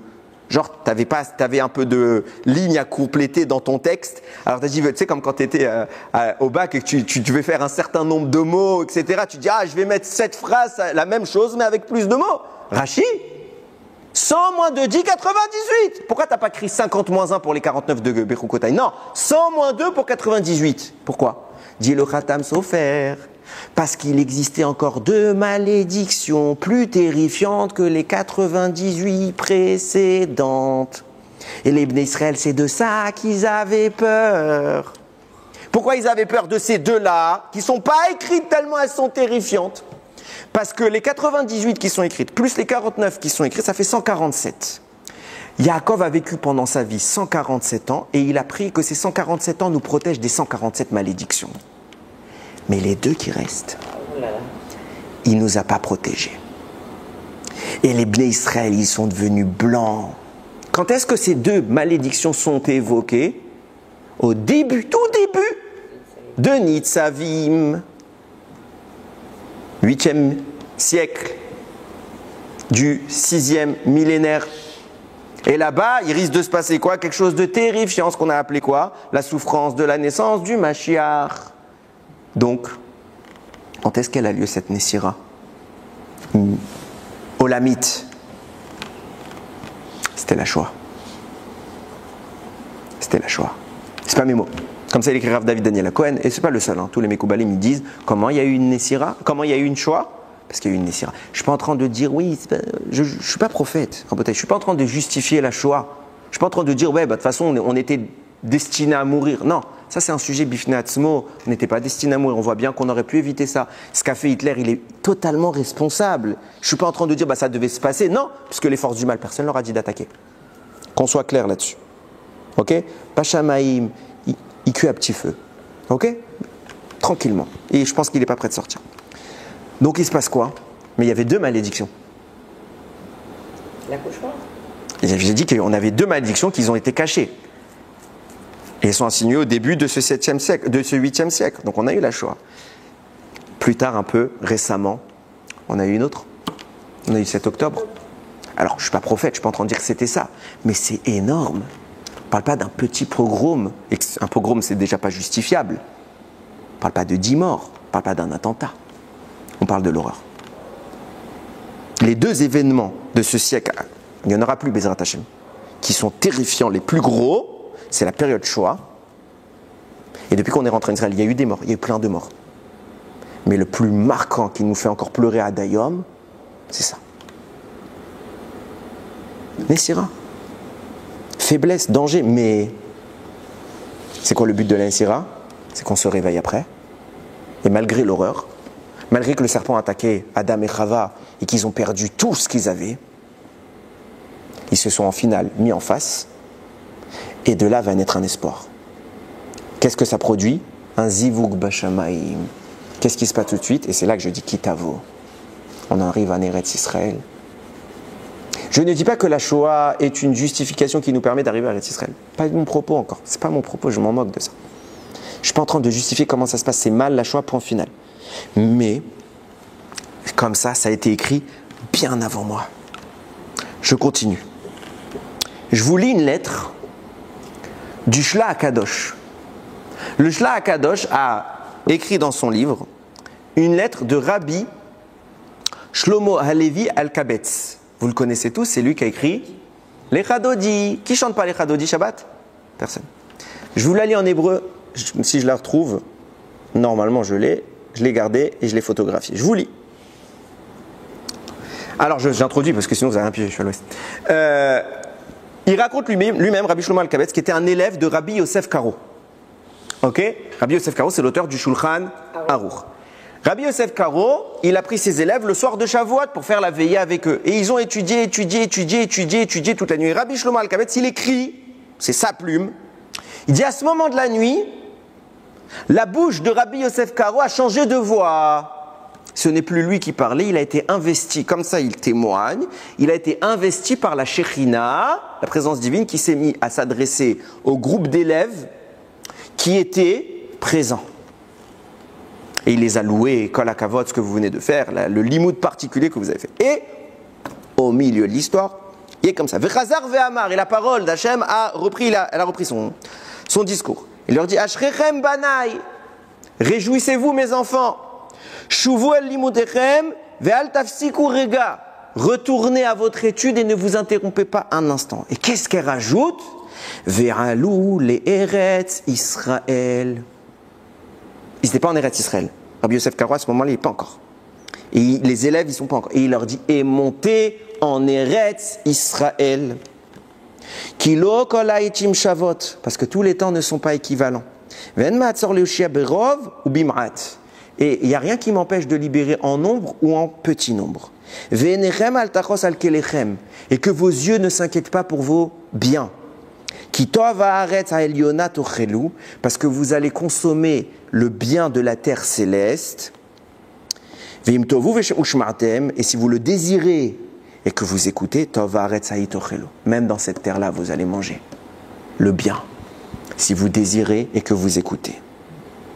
La reine Maharou, c'est pour ça qu'il leur dit pressez-vous, dépêchez-vous, Ve'alou et montez.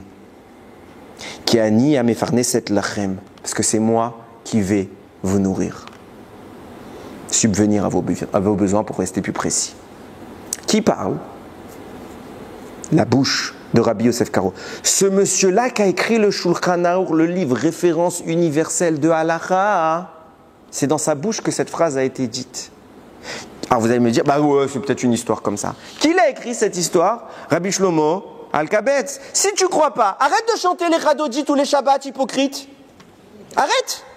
Si tu me dis non, mais c'est parce que ça doit être une histoire de sioniste, je suis pas sioniste, je me moque de tout ça. Si tu crois pas à ça, ne chante plus les Radodji, puisque ça aussi c'est un bobard. Qui était le Rav chez qui ça s'est révélé? Rabbi Yosef Karo. Après, il n'a pas écrit dans Shulchan Aruch, parce qu'il n'a pas parlé de ça dans Shulchan Aruch, tout simplement. Rabbi Yosef Karo. Alors vous allez me poser une question et c'est là que j'ai dit que je vais tenter de répondre à ce que tu as demandé tout à l'heure. Ah ok, on a compris. Je pense que c'est assez clair pour tout le monde. Alors pourquoi, si vraiment Akadosh Baruch Hu veut, il leur a dit, on a compris quand ça s'est passé, tout ce qui s'est passé pendant le siècle passé, etc. On a tout compris, Baruch Hashem. Pourquoi quand tu as envoyé les Bnei Israël en Israël, t'as pas mis un Talmid Chacham? T'as pas mis les Talmidei Chachamim, les grands du monde? T'as mis qui? Sans juger, c'est pas mon propos. T'as mis des gens laïcs. Bah, si c'était ta volonté qu'on retourne, c'est pour qu'on fasse Torah Mitzvot. Pourquoi tu passes par des laïcs? Tu m'étonnes que tous les gens qui sont pas laïcs, ils vont hésiter, ils vont se dire ouais, c'est pas clair tout ça. Et ils ont raison. C'est dangereux. Qu'est-ce qui va être cet état? On va faire Shabbat dans cet état, on va pas faire Shabbat. On va étudier la Torah, on va mettre les tefilines. Ça va être quoi cet état? On sait pas. Tu mets des laïcs, ben moi je m'inquiète. Pourquoi tu as fait ça? Alors le débat avant, quand ça se produit, la création d'Israël, que les gens s'inquiètent ou pas, ne s'inquiètent pas, c'est légitime. Aujourd'hui, on voit que la Metsiout, elle est de notre côté. Akadosh Baruch Hu, il est en train de réveiller le Ham Israël. Mais pourquoi tu as fait comme ça? Pourquoi tu n'as pas fait Yachar? Ben, à mon humble avis, lui, Rav David Daniel Akohen, il donne une autre raison. Il dit parce qu'il fallait que le Erev Rav monte d'abord, et j'y reviendrai un petit peu. Et à mon humble avis, je vais comparer ça à un autre événement. Il y a une comparaison logique à faire. On voit que les deux fois on est monté en Israël, par Yehoshua et par Ezra Sofer, ça s'est mal fini. Les deux fois destruction du temple, les deux fois exil. Et à chaque fois c'était un Rav qui était sous l'égide. Mais après les Rabbanim n'ont pas suivi. Mais il y avait un Rav. Je pense qu'Hachem il a changé d'itinéraire. On voit ça, je vous donne un exemple. On voit dans la Torah qu'il y a des unions très gravement interdites. Très gravement. On ne se marie pas avec deux sœurs. C'est interdit. C'est une abomination. On ne se marie pas avec sa tante. C'est une abomination. Comme ça, c'est écrit dans la Torah. On ne se marie pas si par exemple un couple il s'est marié, la femme elle a divorcé, elle s'est remariée. Après, Chas v'Shalom, elle redivorce, elle veut retourner avec son premier mari. C'est une abomination, Hachem il interdit. Pourquoi je vous dis tout ça? Parce qu'on vient tous d'une abomination. Yaakov il s'est marié avec deux sœurs. Hello. Le plus grand homme de l'histoire c'est qui? Moshe. Sa mère s'appelle Yochevet, son papa s'appelle Amram. Yochevet c'est la tante d'Amram. Assour. Ah ouais. Mieux que ça. Amram, il avait décrété, à cause des morts qui étaient les garçons qui étaient jetés dans le Nil, il s'est séparé de sa femme. Pas tout le monde a accepté le décret. Qu'est-ce qu'elle a fait? Sa femme, elle s'est remariée avec un autre. Et le de là, il va avoir deux garçons, Eldad et Médad. Ils sont mentionnés dans la Torah. Après, elle va se remettre avec Amram. Oh, déjà c'était interdit la tata, maintenant tu te remets avec la femme que c'est. Wouh! Qui sort de là? Le plus grand homme de l'histoire. Je vous raconte pas l'histoire de David Améler, il est tard. C'est pire. Il vient d'un inceste, Moab, le délire total.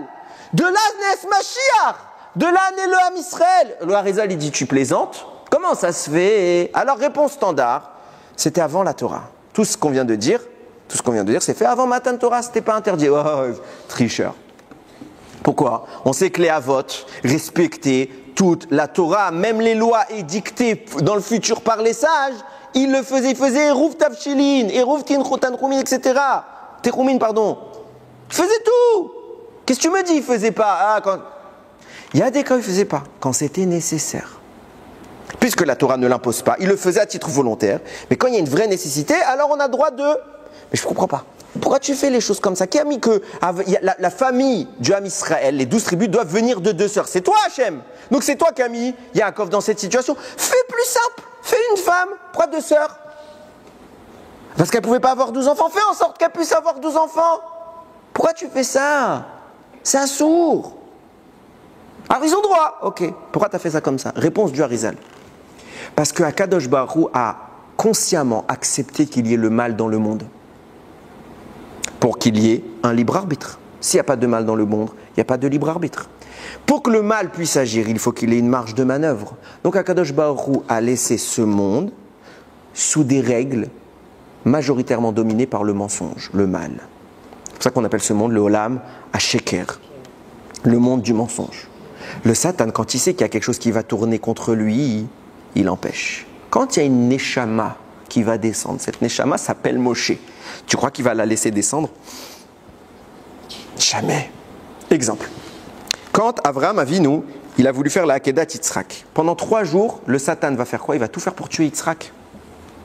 Pourquoi? C'est pas juste. Hachem, il veut que je fasse une mitzvah, laisse-moi tranquille. Donne-moi Yetzer Hara me faire hésiter, mais ne va pas tuer l'élément qui me permet de faire la mitzvah. Si Yitzhak meurt, il n'y a plus de mitzvah et c'est pas de ma faute. De quel droit il fait ça, le Satan? C'est ça le libre arbitre. Qu'est-ce qu'il a fait Abraham? Il a caché Yitzhak. Pourquoi on cache le chauffard jusqu'à qu'on le sonne? Parce qu'on ne veut pas que le Satan il vienne attaquer le chauffard. Pourquoi? Mais j'ai une mitzvah maintenant, Hachem, tu ne vas pas le laisser attaquer. Si, c'est ça le monde. Quand il y a une énorme Neshama qui va descendre dans ce monde, qu'est-ce que fait le Satan? Il attaque. Quand la Neshama des 12 tribus va descendre, le Satan il dit, bien sûr qu'elle descende, je le tue dans le ventre de sa mère. C'est écrit que quand Zérach il est né, Zérach et Péretz ils sont nés, Péretz c'est l'ancêtre de David Améler, ok, le Satan est venu pour le tuer. Et c'est Zérach qui l'a protégé. C'est pas Stam. Quand tu crois que les 12 tribus vont naître, le Satan il va dire, allez-y, l'homme Israël, celui qui va faire ma perte dans ce monde, qui vienne. Qu'est-ce qu'Hachem il fait? Il le laisse attaquer. Donc pour éviter l'attaque, parce qu'Hachem reste le maître, alors à distance il agit. Et il endort le Satan. Comment? Il dit, regarde, t'as vu cette Neshama là? Il faut qu'elle descende, on est d'accord, elle va descendre un jour ou l'autre? Ok. Le Satan dit, ouais, descends, je la tue. Qu'est-ce qu'Hachem il fait? Parce qu'il lui laisse cette prérogative, c'est les règles qu'Hachem a voulu. C'est pas qu'il est soumis. Hachem respecte les propres règles, c'est les règles qui régissent ce monde. Je dis, regarde, on va faire un deal. Ne la tue pas, je te fais un deal. Au lieu que je la fasse descendre chez un grand rabbi, qui va faire de cette Neshama un grand sadique, viens, je la descends dans la pire, la plus vile des impuretés. Comme ça, dès le début, cette Neshama, elle est pourrie. Et au lieu de nourrir le bien, elle va nourrir le mal. Deal. Qu'est-ce qu'il fait? Il prend 2 sœurs, que c'est une abomination dans la Torah. Mais c'est avant Matan Torah, donc on peut jouer. Et il fait marier Yaakov avec elle, qui naît là-bas. 12 tribus, le Satan, il dit, génial, toute la Touma de ce monde, elle est là-bas. Ça va être tous d'Ershaïm. Ils sortent comment? 12 tzadikim. Allez, là on a le Goël, celui qui va donner la Torah. Là on passe à un cran encore un peu plus dangereux. Tu sais quoi? Non, je ne vais pas faire juste 2 sœurs. Je vais faire la tata, qui a divorcé, qui s'est remariée. On fait mot compte double. Ça te va? Allez, mon cher Rabbeinu. Le type il vient, le plus grand sadique de l'histoire. David Améler. Inceste, ça te dit? Ça te dit inceste? On a déjà fait la tata, on a déjà fait le remariage, on a déjà fait les 2 sœurs. Il reste quoi? Inceste. On fait inceste? Qu'est-ce qui s'est passé? Lot, avec ses filles, ça te va? C'est pas assez? C'est pas assez? Amon et Moab, on n'a pas le droit de les convertir. Viens, on convertit route. C'est pas clair. On continue? Peut-être que la maman de David, elle aurait trompé Ishaï. Ceux qui connaissent l'histoire, elle n'a pas trompé, mais tout le monde croit que David est un mamzer. Ça te va? Je peux pas plus là, il n'y a plus rien dans la liste. Ça te va? Il naît David Améler. Au final, il n'y a rien de pas cachère dans la naissance de David, elle est Théora. Mais en apparence, celui qui ne connaît pas les détails, il croit qu'il y a eu. Comment Hachem il fait? Il endort. Parce que si officiellement, il met les énormités de ce monde en termes de Gdusha, le Satan, il ne laisse pas passer. Pareil. Il a fait quoi? Il a envoyé Yoshua Binoun. C'était C'était génial. On a conquis Israël. On était tellement terrorisés que le Satan, il n'a pas réussi à nous attaquer. Mais laisse-le faire. Il a pris le temps. On a été chassés. Il a envoyé Ezra à Sopher. On est remonté. Ezra, il était trop fort. Laisse le temps. Les autres, ils ne sont pas aussi forts. Eux, je vais me les faire. Il a réussi. Qu'est-ce qu'il a fait à la fin, il dit? Il dit au Satan, tu sais, il faut que je leur rende Israël. J'ai promis. Je ne laisserai pas faire. Je ne laisserai pas faire. Il dit, non, mais j'ai encore un deal à te proposer. Viens, on ne met pas des religieux. On fait un État laïque. D'où je prouve que le Satan, il est d'accord que dans le deal, qu'on récupère Israël, qui a voté en l'ONU pour qu'on récupère l'Occident? Ah, ce n'est pas les enfants d'Ishmaël qui ont voté, hein. Ok, ce n'est pas les musulmans, ils étaient contre. L'Occident. C'est qui l'ange de l'Occident, de Esav? C'est le Satan. Eux, ils ont voté. On rend! Lui, il était d'accord. Rend, c'est bon, on va mettre un tel au pouvoir. Ils sont pas pour qu'il y ait des yeshivot, ils sont pas pour qu'il y ait de la Torah. Génial! Satan, il dit, je signe, regarde, je fais déclaration à l'ONU. Je suis d'accord, on a un deal. Qu'est-ce qu'il fait à Kadosh Baruch Hu? Il met un quota. Il dit, par contre, il faut que ça reste plausible. On met un quota de religieux, pas beaucoup, hein. Il ne faut pas qu'il y ait trop de religieux. Mais les religieux, ils ont eu des enfants, ils ont fait faire tchouva aux gens, la Torah s'est dévoilée, elle s'est répandue, et aujourd'hui de 1 ou 2%, je ne sais pas c'était quoi le quota de deal, on est presque 20%. 20%. C'est énorme. Comment Akadosh Baruch Hu, il a endormi? Comment Akadosh Baruch Hu, il a... Pourquoi il n'a pas tout de suite donné? Très simple, parce que sinon, le Satan, il attaque. Vient le Chesed l'Avraham, il écrit quelque chose d'extraordinaire. Il dit que lorsqu'on habite en Eretz Israël, alors on reçoit, quand quelqu'un fait son alia, il reçoit une nouvelle neshama qu'il n'avait pas avant. Le monde d'où vient la neshama de quelqu'un qui vit en Chutz Laaretz, c'est un monde bas. Celui qui vit en Eretz Israël, il reçoit une neshama supplémentaire beaucoup plus haute. Et le jour de son alia, la nuit même, il a les 2 neshamot, et le soir même, remonte l'ancienne, et ne reste que la nouvelle. Ce même Chesed l'Avraham, le grand-père du Chida, il écrit « Tout celui qui vit en Eretz Israël est un tzaddik. » Ah, il n'a pas l'air. Il a l'air d'être complètement à l'ouest. Il est tatoué, percé, il ne fait pas Shabbat, il ne mange pas kasher. Et nous, on le juge. Il dit, si tu le juges, c'est que tu n'as pas compris ce qui est écrit dans la Torah. La Torah, elle a dit qu'elle vomissait les habitants, qu'ils ne méritent pas de vivre en Israël. S'il est encore là, il est tzaddik. Comment? Je ne sais pas, ce n'est pas mon problème. De quel droit toi tu juges? Lui, il sait pourquoi il est tzaddik. S'il n'était pas tzaddik, il ne serait pas là. Ce n'est pas moi qui dis, c'est le Chesed l'Avraham. Ne juge pas les gens. Ne juge pas les gens. Plus que ça, qu'est-ce qui se passe aujourd'hui? Il y a beaucoup de gens qui font leur alia, au prochain. Vous avez compris, pour ceux qui n'ont pas compris, que je suis dans le kivoun de dire qu'il faut faire l'alia. Au cas où quelqu'un en doutait encore. Il y a beaucoup, mais il y en a qui s'en vont. Il y en a qui s'en vont. Pourquoi ils s'en vont? Alors il y en a qui ont peur, on ne peut pas juger. Il y en a qui disent, j'ai vu une fois une vidéo, il y a un gars qui dit, je ne m'identifie plus à l'état actuel d'Israël, à cette religion qui s'impose à nous, etc. Pourquoi il s'en va? Parce que la Torah, elle a dit, celui qui vient en Israël est un tzaddik. Toi, tu n'es pas tzaddik. Alors Hachem, il te fait partir. Je n'ai pas dit que tous ceux qui sont déjà partis d'Israël, ce n'est pas des tzaddikim. Ne me faites pas dire ce que je n'ai pas dit. J'ai dit que ceux qui sont contre la Torah et qui partent d'Eretz Israël, c'est ça. Le Zohar Hadash, pas Hadash, Tikkuné Zohar, page 49, 49a. Il dit là-bas, il dit que dans le ciel, on demande à Akadosh Baruch Hu, pour que le Mashiach puisse se dévoiler, enlève le Erev Rav qui habite en Eretz Israël. D'abord, on l'enlève pour que Mashiach il arrive. C'est pas mes mots. Tikkuné Zohar. C'est pas mes mots. Regardez, je vous raconte cette histoire et je termine parce que je ne veux pas vous... Il y a les slichot le matin quand même. Il y a un admour qui s'appelle le Saba Kadisha Mirozin. Un immense rabbi. C'était pas un sioniste. Ok, il n'avait pas, faut pas qu'on dise Kippat Sruga, etc. Il était pas sioniste. Je vous garantis que c'était pas un sioniste. La dernière année de sa vie, ses élèves racontent le Seder de Pessah qu'ils ont passé avec lui. Et ils se disent, il était très âgé, très faible, très faible. Là, je cite le livre du Rav en question que je vous ai dit tout à l'heure, le Keter David de Rav David Daniel Cohen. Il était très faible, mais arrivé au moment du siddur, il avait une itlaavout, il avait une ferveur, un entrain, un enthousiasme énorme. Et les élèves qui ont vécu ce siddur avec lui racontent qu'ils ont eu des dévoilements ce soir-là, que jamais dans l'histoire ils ont personne. C'était quelque chose de spécial. Ok. Il arrive au Veish Hamda. Il leur a fait des révélations toute la soirée. Il arrive à Veish Hamda. Et il se met à répéter Veish Hamda, plein de fois, pas une fois, pas deux fois, pas trois, 42 fois.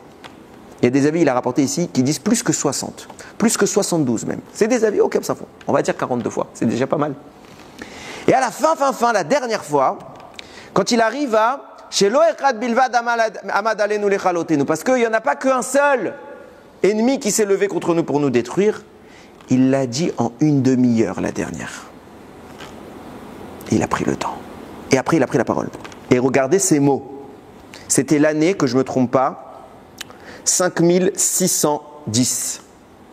Ça fait plus de 100 ans, presque 200 ans. Ok. Yavozman, viendra un temps. C'est la dernière année de sa vie. C'est pas un monsieur Kaparoua Hakodesh, c'est quelqu'un de très haut. Yavozman, viendra un temps. Chez Umot Haolam, où les nations, Yisneu et Am Israël, Sinat Mavet. Où les nations détesteront le peuple juif d'une haine mortelle. Là, il parle au pluriel. Ma femme me faisait remarquer, elle me dit généralement, ma femme c'est quelqu'un qui a beaucoup fait de l'histoire, elle était prof d'histoire, elle me dit généralement dans l'histoire, à chaque fois qu'il y a eu un problème avec les juifs, c'était un pays, quelques endroits comme ça, c'était pas tout le monde. Elle m'a dit là on est en train de ressusciter tous nos ennemis. L'Espagne y revienne, l'Allemagne y revienne, tout le monde revient, tout le monde, c'est plus un, c'est tout le monde. C'est-à-dire qu'on croyait qu'on avait fini avec eux, ça y est, l'inquisition c'est fini. Non, on est toujours là les gars. On a été gentils, maintenant on montre qui on est. On a fait les hypocrites. Maintenant, ils viendront toutes les nations avec une haine de mort. Et quand tu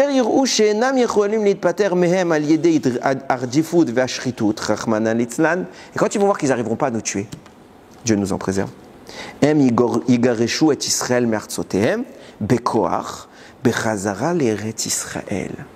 vont nous dégager avec force de leur terre pour nous conduire en Eretz Israël. Comme je l'ai dit, les nations ont signé pour qu'on récupère Israël. Pour moi, c'était la pire hypocrisie du monde, parce qu'en fait, c'était le pire que la Shoah, ce qu'ils étaient prévus. Parce qu'à la seconde, parce que là, on était des Juifs dispersés dans tout le monde. C'était dur de nous tuer.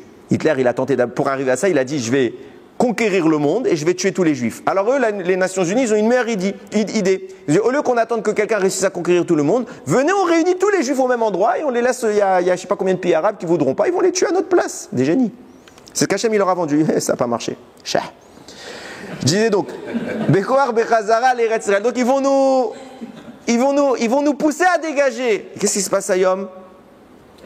Qu'est-ce qui se passe à Yom? Ils nous montrent, on ne veut plus de vous des manifestations dans toutes les rues, des Juifs qui se font courir après. Il y en a après, ils vont te dire, mais on est bien en France. Ok, comme tu veux, chacun son délire. Zeloi et Kavod Gadol, l'Arzor l'Eretz Israël, Beofen, mes voyages casés. Et il dit, on va revenir en Eretz Israël, mais ce sera une honte de venir de cette manière un peu méprisante. C'est pas kavod, on revient parce qu'on est dégagé. Aval. Mais alogam paro aracha giresh et Israël me'artso, c'est pas ce qui s'est déjà passé en Égypte. Comment on est sorti d'Égypte? Il y a écrit là-bas, ki goreshu mi Mitzraim. Paro nous a dégagés à coups de pied d'Égypte. Prendre à manger des matzot, lo yachlou leitma mea. Ils n'ont pas eu le temps d'attendre. Pourquoi? Parce que Paris dit, partez! Maintenant, on fait nos affaires. Dégage! Je veux plus de vous. Une seconde, je veux plus de vous. Tu n'auras pas le temps de faire tes affaires. Va-t'en. Et qu'est-ce qu'il te dit? C'est pareil. Ce qui se passe à la fin. Qui goreshu, mais Mitzraïm, de même qu'en Égypte, on a été chassés. Ça se passera comme ça se passera. Par le moyen qu'Hachem voudra. C'est pas grave qu'on nous dégage. C'est pas grave qu'on vienne avec contre-cœur. Le Ikar, c'est d'y être. Le Ikar, c'est d'y être. Et ce qui se passera par la suite, ça se passera. Le Ikar, c'est d'y être. Ma soeur Baruch Hashem vient de faire de son alia. Mazal Tov. Et elle m'a envoyé tout à l'heure. C'est incroyable. Elle ne savait pas que je faisais ce shiur. Elle m'a envoyé un message, elle me dit c'est un truc de fou. Je parle avec tous les Français à l'Ulpan. Et elle me dit, quand tu parles avec les rabbins d'Israël, tous te disent, Eretz Israël, comment tu as pu vivre en dehors d'Eretz Israël? Quand tu parles avec les rabbins, je n'ai pas dit tous les rabbins, chas v'shal, mais d'immenses talmidei chachamim, ok? Ils te disent, mais pourquoi tu montes en Israël? Quand j'ai fait mon alia, ceux qui m'ont dit Mazal Tov, ce n'étaient pas les rabbins. À part des amis talmidei chachamim que je connais réellement, la majorité des religieux que je côtoyais, ils m'ont dit, mais pourquoi tu fais ça? Quoi, je sais pas. Ça fait combien? 5785 ans que le monde existe, que Dieu a voulu que cette terre ce soit la nôtre. Je sais pas. Moshe il a pleuré pour entrer dans cette terre. Je comprends pas. Pourquoi tu fais Tikkun Chatzot tous les soirs? Pourquoi tu dis l'année prochaine Yerushalayim dans ta Haggadah? Pourquoi tu dis Jikon Betor Yerushalayim? Teka Beshofar Gadol Lecherutenu. Ramène-nous en Israël. Pourquoi tu dis tout ça? Donc je comprenais pas. Il me dit, en France, c'est pas moi qui vous le dis. C'est les gens, tous les Français qu'elle a, et Blaina Rayona, qui sont avec elle, ils disent, à chaque fois qu'on parle au rabbinim de France, ils nous déconseillaient l'Alia. Anilo Mevin. Alors, je précise. Il y a des cas où, oui, ça peut être dangereux, ok? C'est pas évident, on peut pas toujours dans tous les cas, mais le principe. Vous voulez que je vous dise pourquoi? C'est pas moi qui le dis. Hein. S'il n'y a plus de Français en France, il n'y a plus de pognon en France. Il n'y a plus de pognon en France. Je ne parle pas pour la France. Je parle, s'il n'y a plus de, pardon, pas de Français en France, mais de Juifs français en France, alors on est mal barré. Hein. Alors que les rabbins d'Israël, alors on peut dire que les rabbins d'Israël aussi c'est des hypocrites parce qu'ils veulent que le pognon français vienne en Israël. Mais bon, ils ont déjà des Israéliens qui leur donnent le moyen de faire leur Torah. Donc c'est pas... J'ai pas, encore une fois, Chas Vesham, que quelqu'un ne croit pas que je suis en train de dire que tous les rabbins français, j'ai des rabbins en France que j'ai à Dayom, que c'est des immenses talmidei chachamim. Je parle de certains qui ont une barbe et un chapeau, c'est pas des rabbins. Okay, ils ont un poste rabbinique, c'est pas nécessairement des rabbins. Ok? Qu'est-ce qu'il dit le Zohar? J'ai pas dit la fin exprès pour le garder pour la fin. Il dit pourquoi la Shekhinah, à Kadosh Baruch Hu, on lui demande d'enlever le Erev Rav pour qu'on puisse avoir Mashiach. C'est mots du Zohar, c'est pas mes mots. Je répète, Tikkuné Zohar, page 49, sur les mots Azla Gerish. Quelqu'un veut chercher? Il regarde là-bas. Il dit, parce que c'est le Erev Rav qui nous empêchera de monter en Eretz. Quand vous voyez quelqu'un qui fait tout pour pas qu'il y ait la Aliyah, bien sûr, il y a des arguments pour pas qu'il y ait l'Aliyah. C'est le Erev Rav. C'est le Erev Rav. Encore une fois, je modère mon propos. Je ne suis absolument pas en train de dire que tout le monde doit monter bêtement, stupidement, abandonner sa vie et se jeter au casse-pipe. Ça s'appelle une Aliyah foirée d'avance. On se prépare. Et il y a des gens qui vont me dire, oui, mais moi, dans ma situation, je ne peux pas, c'est compliqué, j'ai des responsabilités. Il y a cas par cas, il faut demander à des rabbinim. Ok? Il y a des cas. Mais, au moins, qu'on veuille. Quand tu parles à quelqu'un qui te dit, mais j'ai pas pour projet, j'y pense pas, moi. Lui, c'est là que le problème se pose. Et je le dis, et je sais que je vais déranger énormément de monde, de gens qui me regardent, peut-être même qui me soutiennent, peut-être même de la famille. Je vous aime. Mais voilà, c'est pas mes mots. C'est pas mes mots. Et vous allez trouver des rabbins 1000 fois plus érudits que moi, c'est très facile d'être plus érudit que moi, qui vont vous citer une ribambelle de références, etc. Tu peux faire ce que tu veux. Tu veux te convaincre, vas-y, tu vas toujours trouver des manières de comprendre les choses. Mais au fond de toi, tu sais la vérité. Je ne pense pas qu'il y ait un juif qui peut, sans être un super hypocrite, se dire « Non, notre place, elle n'est pas en Israël. On peut rester en France, c'est très bien. » Un juif qui se dit ça, c'est quelqu'un qui essaie de se conforter dans son erreur et dans sa bêtise. Un juif qui se dit « J'aimerais, c'est difficile, c'est une autre histoire. » Alors moi, je reparle à ce juif-là, parce que celui qui est borné et qui... De toute façon, je n'ai pas de mots pour parler de lui. C'est son problème. Celui qui veut, qui sait que c'est Eretz Israël, on parle d'Eretz Israël dans toute la Torah. Qu'Hachem dit, il a les yeux rivés sur Eretz Israël. Ok? Celui qui veut, qui sache, il y a un moyen très simple. Prie. Maintenant, la situation ne te le permet pas. Prie. De tout ton cœur. De tout ton cœur. Moi, j'ai pleuré pour monter ici. Pleuré. Et je rigole pas. Il y a eu une fois, je ne vais pas raconter ma vie, il y a eu une fois où mon alia, elle a été au point mort, elle a été complètement annulée. Je vous promets, mes jambes tremblaient. Je suis allé faire ma tfila, je n'ai pas été à la synagogue, je n'ai pas réussi. Je suis allé dans un beth midrash tout seul. Après la tfila, j'ai ouvert la porte là-bas, j'ai été tout seul. Et j'ai pleuré, j'ai pleuré, j'ai pleuré, j'ai pleuré. Je fais Akadosh Baruch Hu, me fais pas ça. Bémet, ce que je vous raconte, c'est vrai. Il n'y a que moi qui sais, puisqu'il n'y avait que moi et moi. Ok? J'ai pleuré. Le lendemain, le problème se résout.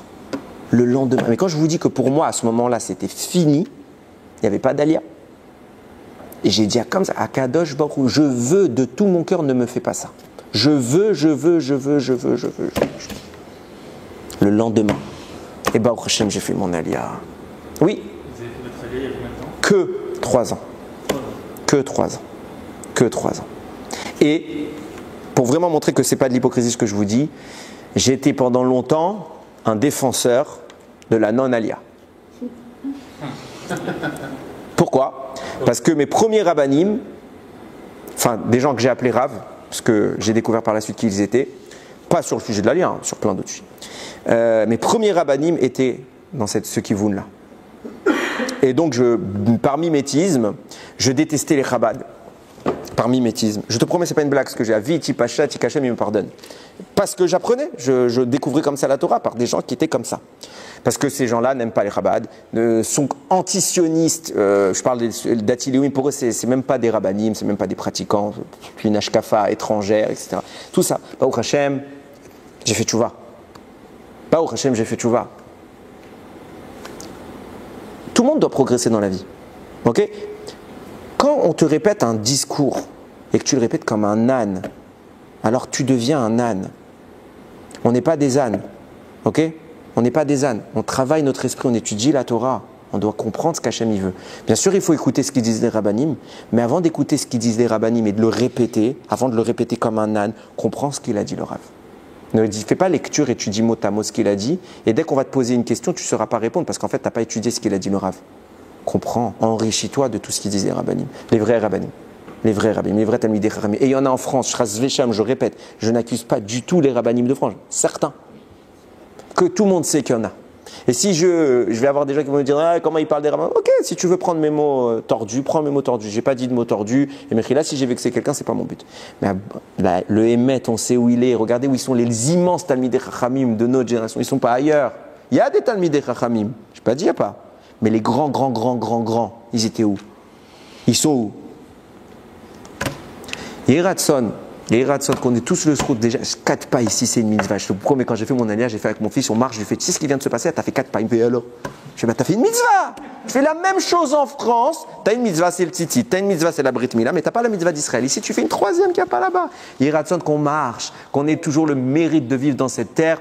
Quand on doit en sortir, rapidement on revient, et que tous ceux qui n'ont pas encore la chance extraordinaire, Avira d'Israël Mechakim, la terre d'Israël, elle rend sage, de connaître cette douceur, de connaître cette lueur, cette lumière, cette sagesse, qui viennent nous rejoindre, et que Bimera Biamenu voit ma chère Tzidkenu, Baruch Adonai Leolam, Amen ve Amen.